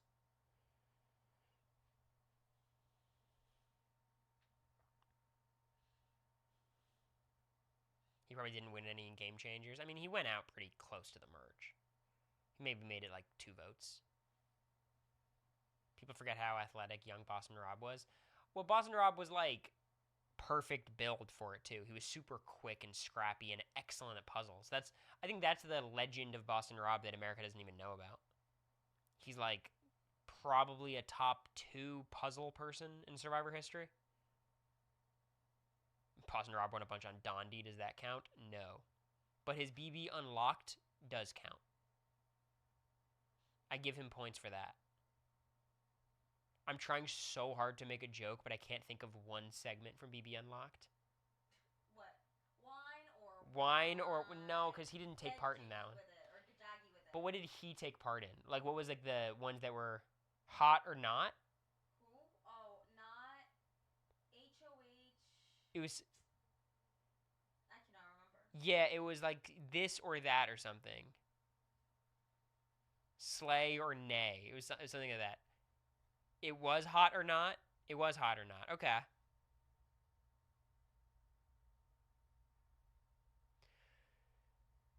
Wait, so question. What do you guys believe happened on Island of the Idols? That's a loaded question. Let me specify. With Rob and Sandra. So I think they actually did live on the island. Like, they slept there. But they got food from production, I would assume. And did they actually build the shelter? Meaning, did Rob build the shelter? I'm sure they would have given him whatever supplies he wanted, but like, I don't know if they built it for him or if he just built it. Because I know he's capable of building it. Like, he's a construction guy.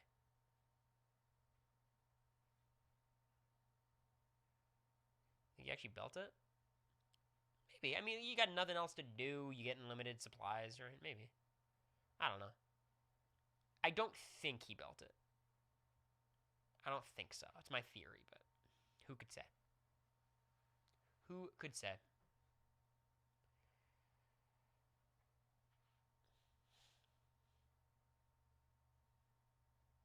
Rob's legacy is so funny. The reason why I'm pretty high on Rob as a player is like his second game was so good and he only had 2 tries at that point. Then I think his third game was pretty good, all things considered, regardless of how it worked out. And then his 4th game was obviously what it was. And I don't care about winners at war at all. Rob's overrated, though. I think he's underrated now. I think he was very overrated, and then he became underrated because everyone's like, he's so overrated. He actually is bad. It's like, no, he's good. I think he's really good. I think he's a top 10 player for sure. Beyond that, I think it gets tough.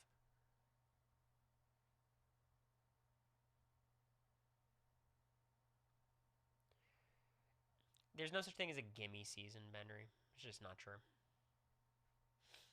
You have to contextualize it and say, okay, it was against all newbies and it was a weak cast and all that stuff. But I think what's impressive about Rob's win on Redemption Island was that jury did not want to vote for a returning player at all. He basically had the Dan Giesling setup. But imagine if Dan Giesling got to the end with Chef Joe. I think Chef Joe probably wins is the problem. Boston Rob getting to the end with Philip and Natalie. Like, I think it was a weird game to evaluate, but I think it is very impressive what he was able to get done. Where does Giannis end up? I mean, I think the best bet is New York. I think Houston has a decent shot. Because at least Houston could, like, offer some young talent. But I don't even know if you should do it if you're Houston. New York should do it, because why the fuck not? They don't have a young core at all. But I think, like, New York doesn't have that many assets, though. And, like, could Golden State do it? I don't think Golden State has that many assets either. I hope to God the Lakers don't do it. I could see Miami, to be honest. I could see Miami. I just don't know why he'd want to go to Miami. Like, they're not good enough. But my guess would be New York. It just seems like what he wants to do. Am I going to try to go to a playoff game? Nah, not this year. Too expensive, especially in Boston. Are you kidding me?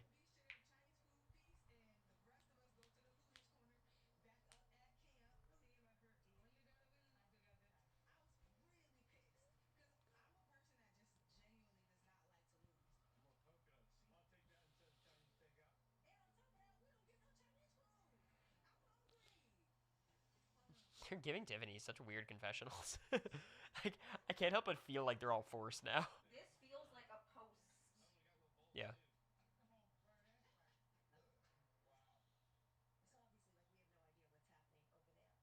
Nah, 80's still a trade asset.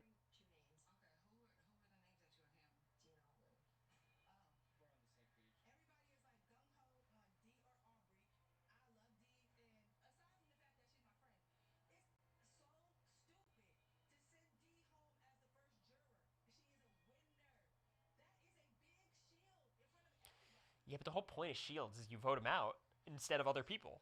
That's why they're shields.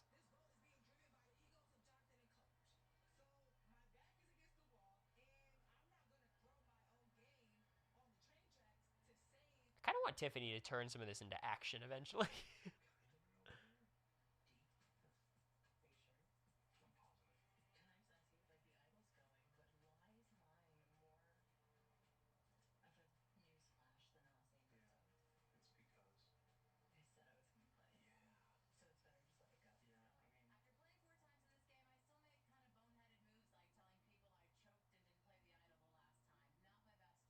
I just can't believe she said that. She should have had time to think about it on the walk back from tribal. I'm sure they're on ice. Yeah, but her brain's not on ice. No, no, that's what I'm saying. Yeah, okay, She yeah, had yeah. time to think. Exactly, exactly. The whole like boat ride or walk or whatever. It feels like she's on like a gummy days, to be honest.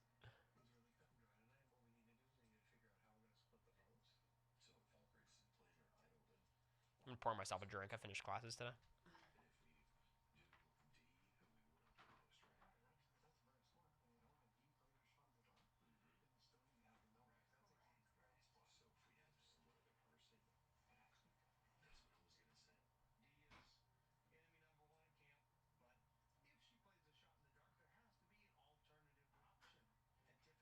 I didn't realize the shot in the dark was like this big of a.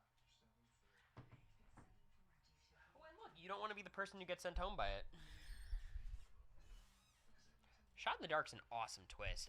I can't express enough how much I like it. I wish Big Brother.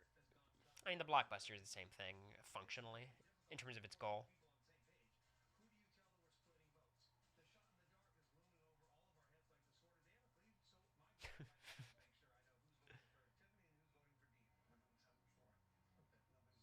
Oh my god, an 11-person vote split is awesome.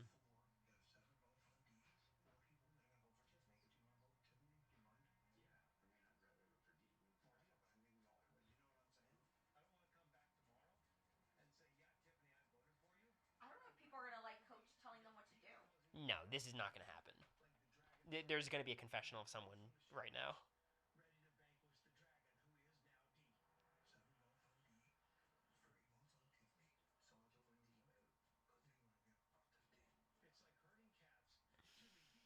Everyone wants to vote D. Makes sense.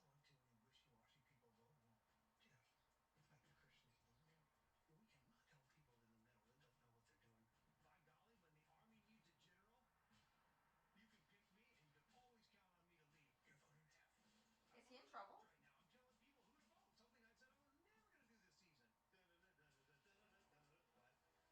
I think Emily and Christian could flip I flop. can see Coach going here. He's getting a clown edit. Like an actual clown edit. Yeah, here we go.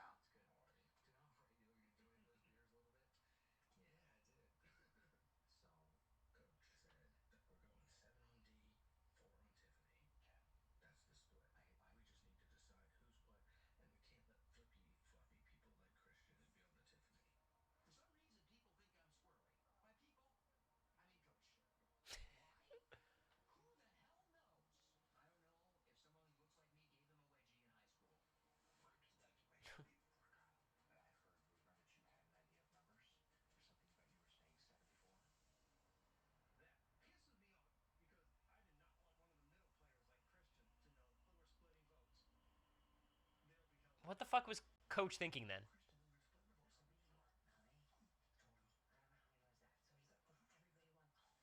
Yeah, the votes. How could the vote split be a secret?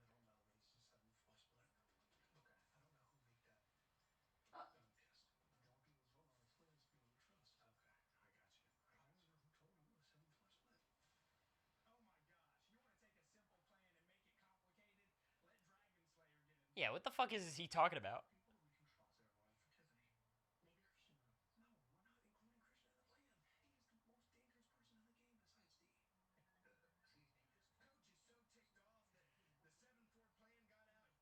The whole point of the vote split is it can get out.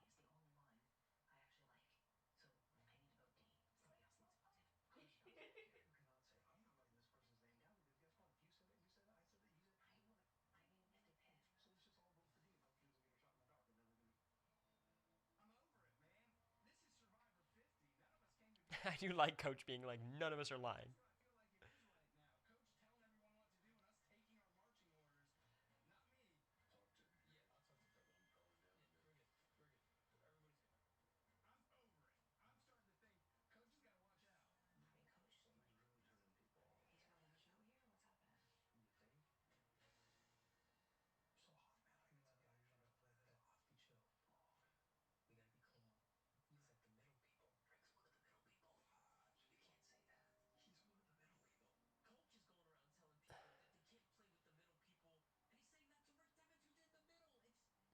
They got to do a better job establishing the sides. So I know what the middle Like a Big means. Brother type of. That's a great quote. What do you say? We slay dragons at tribal, not at camp.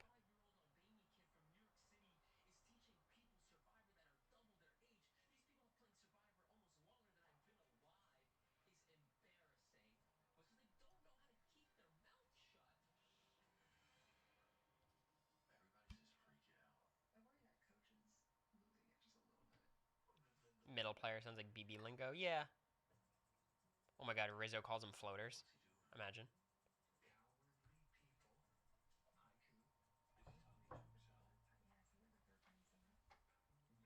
Camera talk.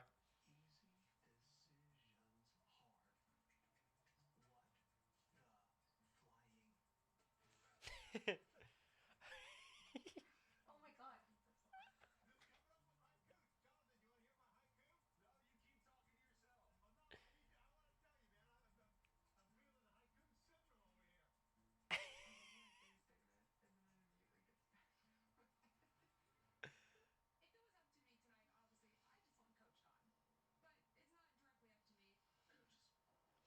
Being bold like Coach is kind of a smart move here.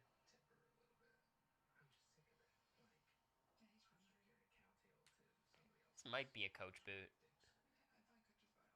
Are they trying to deflect?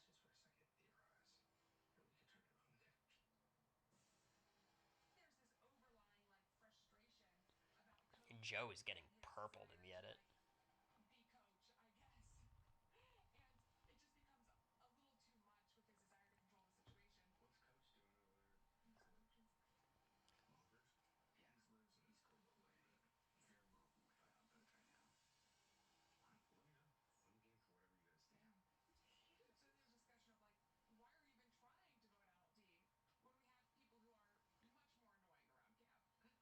You know how annoying you gotta be?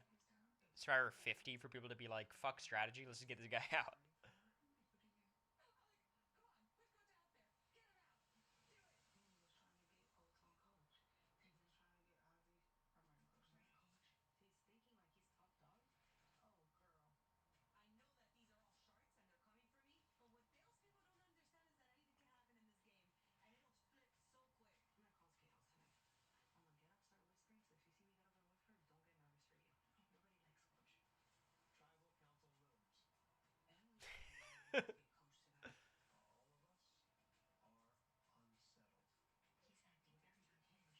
What is happening?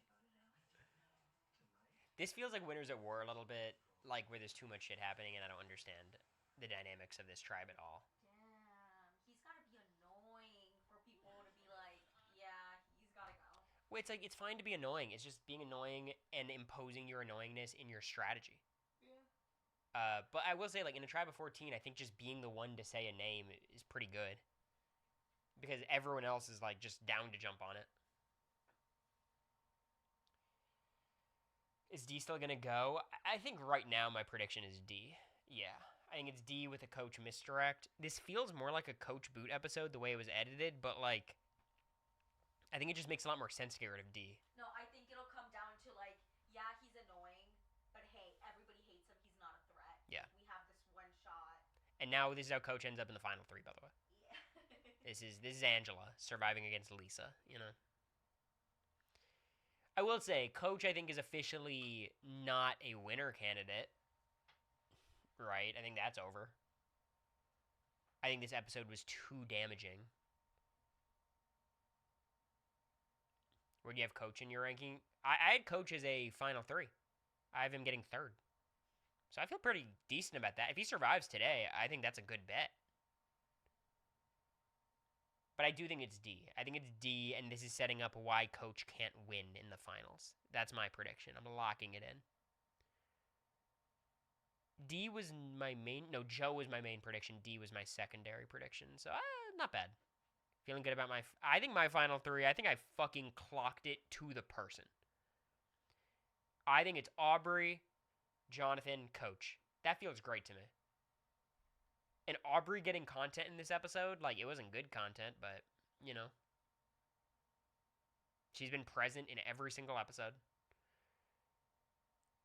She's gotten a lot of, like, growth stuff and talking about all the time she's played content. Oh.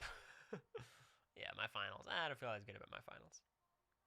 How does Coach already trust Rizzo so much? You think Colby vouched for him? Yeah.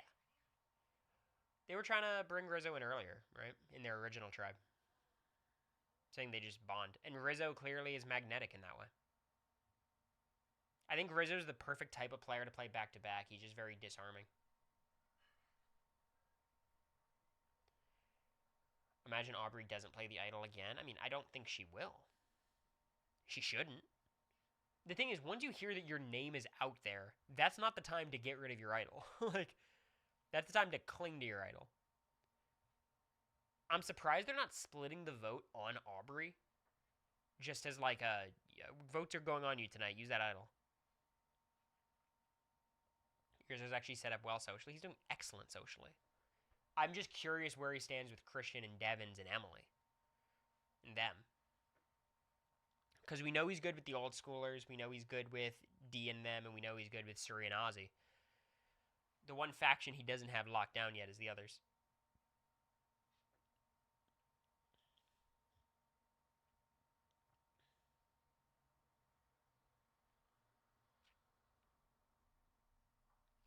Rizzo set up great, but feels like a blindside exit. I think it's Robbed Goddess. I thought it was going to be Suri, but I think him and Suri are going to go out 5th, 6th, 5th, 4th. I think I predicted Rizzo 6th, Suri 4th preseason, which I don't hate it.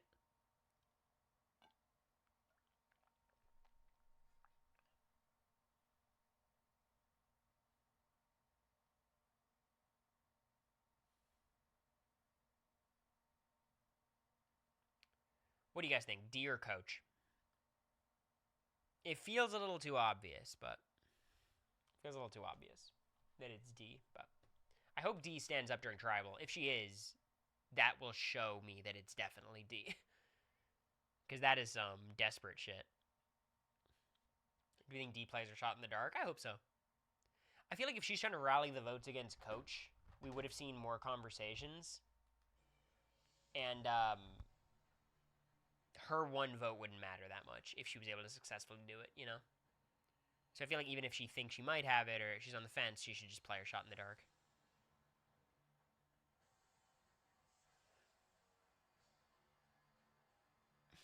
Meanwhile, my D prediction is going to end up kind of good. I guess it's her 16th and she gets 14th or something.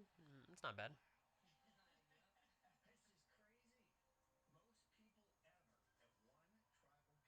This looks crazy.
Damn it, Suri and Joe kind of tossing the beanbag back and forth.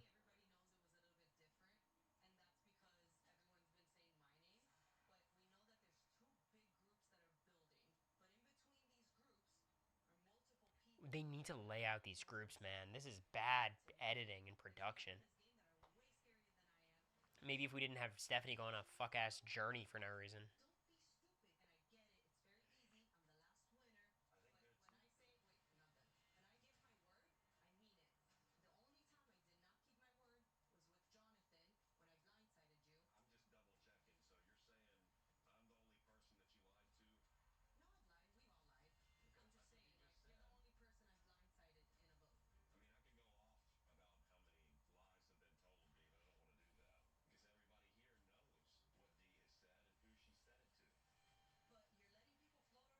Jonathan would be miserable on Big Brother. Holy.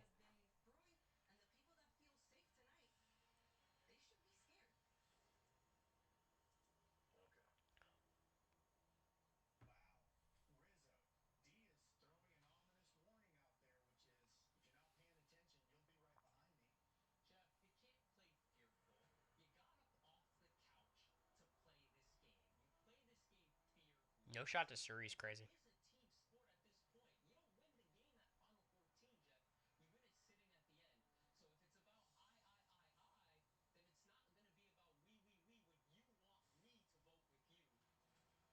Ah, it was really eloquent. That was well said. Yep, here we go. Oh, D's cooked. She's doing Kirsten. This is Kirsten. She's Kirstening.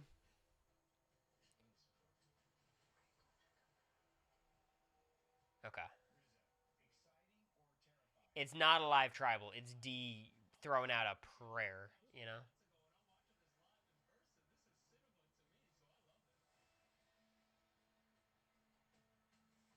Yeah.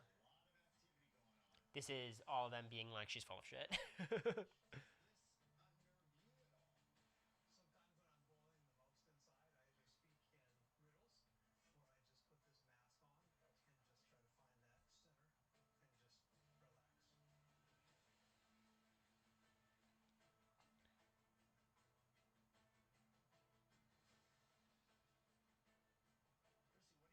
Come on, this is, yeah, come on. Shout outs to D. You know, I'm going for it. Really? I feel like it's Coach going. Oh, oh, America. It feels like they're being pretty receptive. I was receptive to Kirsten too. I said, okay. Yeah, yeah, I got you.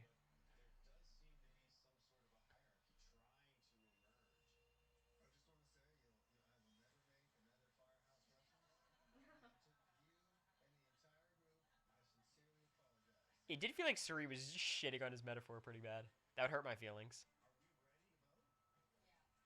That was the issue with my talk on the podcast about Chrissy was I kept making analogies and America kept going, "What do you mean?" And I realized the analogies like kind of made sense, kind of didn't make sense, and then I had to It describe it wasn't again. an analogy. It was an example, and I'm like, why? I don't know. I think it was an analogy. Point is, it got very, it got obfuscated. I think.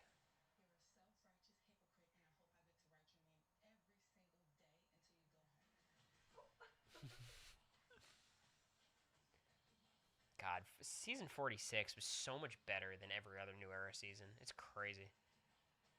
It's because you have people like Tiffany and Maria and Q and people who are willing to, you know.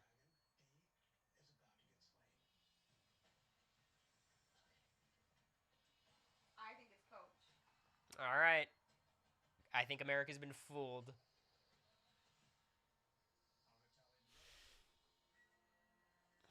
Because you don't do that shit if you're D. If you're like the whole I have the numbers is such BS.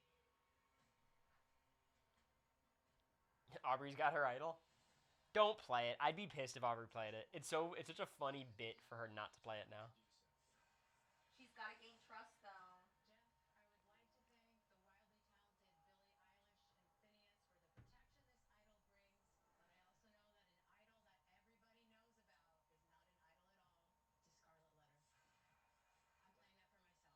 I really hate the way Aubrey's playing this game. She is my winner pick. I just hate the game she's playing. I don't understand what she's doing. Yeah, shot in the dark. Okay.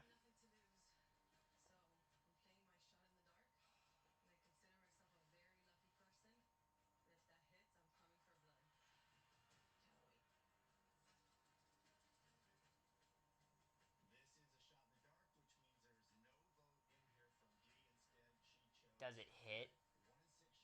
No way. Does it hit? Maybe. This does not mean you're right if it hits, by the way. Oh, it's always about who's right with you. It's And gonna hit. Oh my god. it's not hitting. Okay. Aw.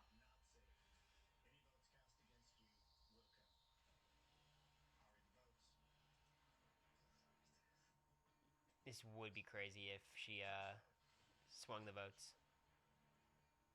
All right, coach's perfect game is out the window. I wonder if they actually split the vote or if it's just going to be 12 Ds.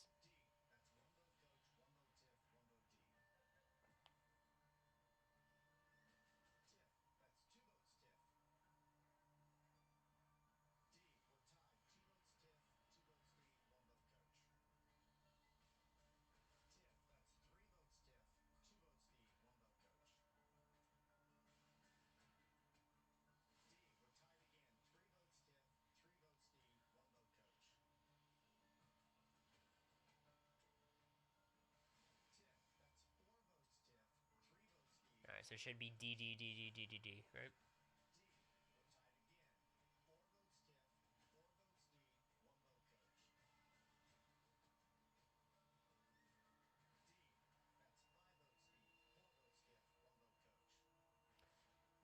Yeah, I think the issue at this stage of the game with Final 14 is like everyone's made mistakes, everyone's got caught in lies. It's just which one clicks. And then once the ball starts rolling, it's hard to make it Yeah. stop rolling. I think it's a I think the 14 merge is just too big. It's confusing. Cuz this was a dud episode.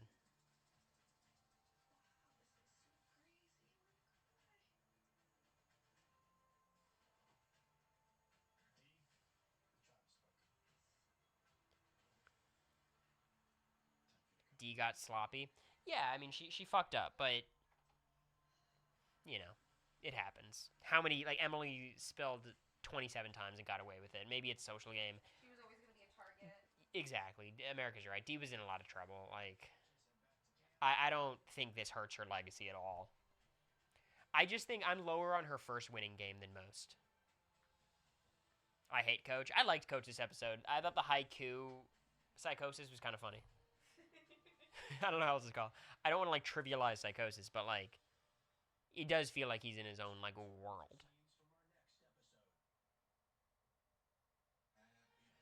The Rizzo edit's getting a bit out of hand. I mean, may I say, a good Christian cool down episode? He was chilling. Nothing crazy there.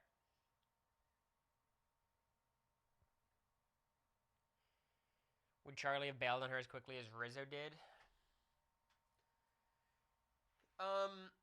I mean, look, D spilled Charlie's secret, or Rizzo's secret rather. So, I think in that circumstances, Charlie would have bailed on her. Yeah.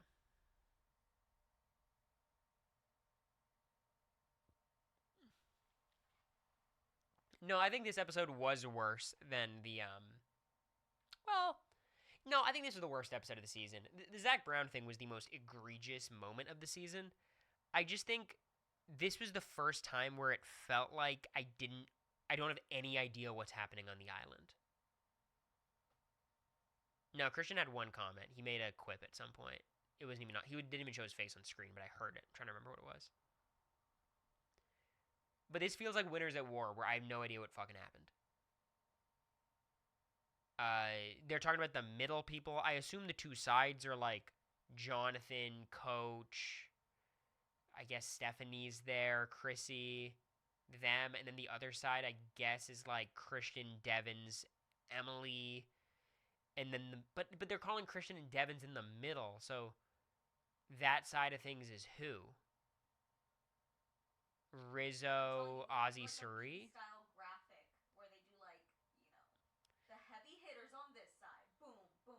Wait, boom.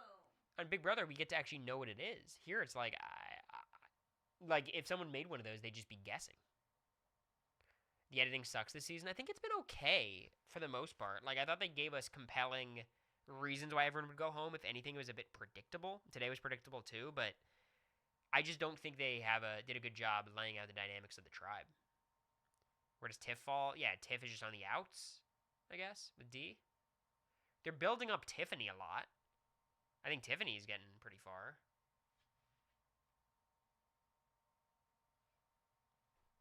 I'm just so confused. I know one of the sides. I don't know the other side. Like, are they really saying the other side is like Rizzo and Ozzy and Suri? Like, I don't think that's known as a side. I know Suri and Ozzy. People think they're close. But do they know who's attached to them? They shouldn't.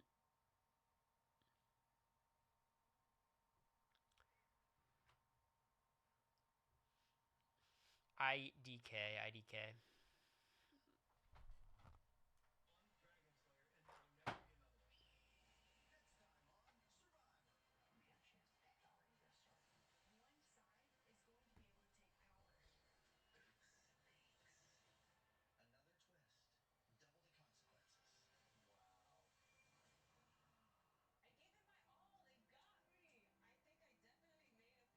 I assume it's just a double tribal.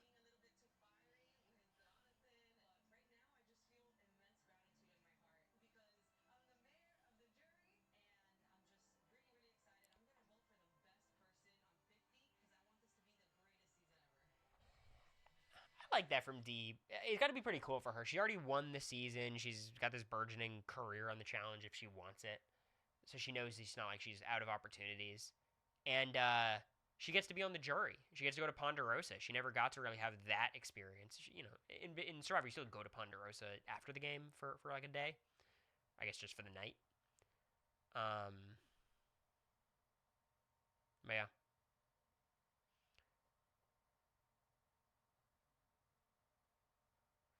I don't know. I thought it was a bad episode. I think Dee's just a good character. I liked her more this season than 45, honestly. I thought she was, at least this episode, I really thought she was the highlight. Tiffany was pretty good, too. Rizzo's getting the winners at her right now. I don't believe it. I think it's more the robbed God edit. But Ozzy's still in good shape. Aubrey, I don't know what the fuck to make of her. I still think she's got a good shot. Jonathan got a huge edit tonight, too. Do you guys think Jonathan was edited as the hero or the villain? I think Jonathan was kind of portrayed as the villain here. Like, I think we were supposed to take Dee's side. I'm sure the casuals are not, but I don't think this is a super flattering episode for Jonathan, even if he was, for the most part, telling the truth and he was right. A little too much coach nonsense. I thought the coach nonsense was some of the highlights, to be honest. But all right, that'll do it. Fine episode. We move. Next episode, or next stream rather, will be Big Brother related. It'll be about the biggest jumps in the stock watch. I'm still working on compiling the data. They make it very unintuitive because, shocker, I don't think the goal of the stock watch is for someone to make a stream about it years later. So I'm trying to figure all of that out. But I appreciate you guys for hanging out. I'm going to go to bed and wake up at like 11 a.m. What a life. So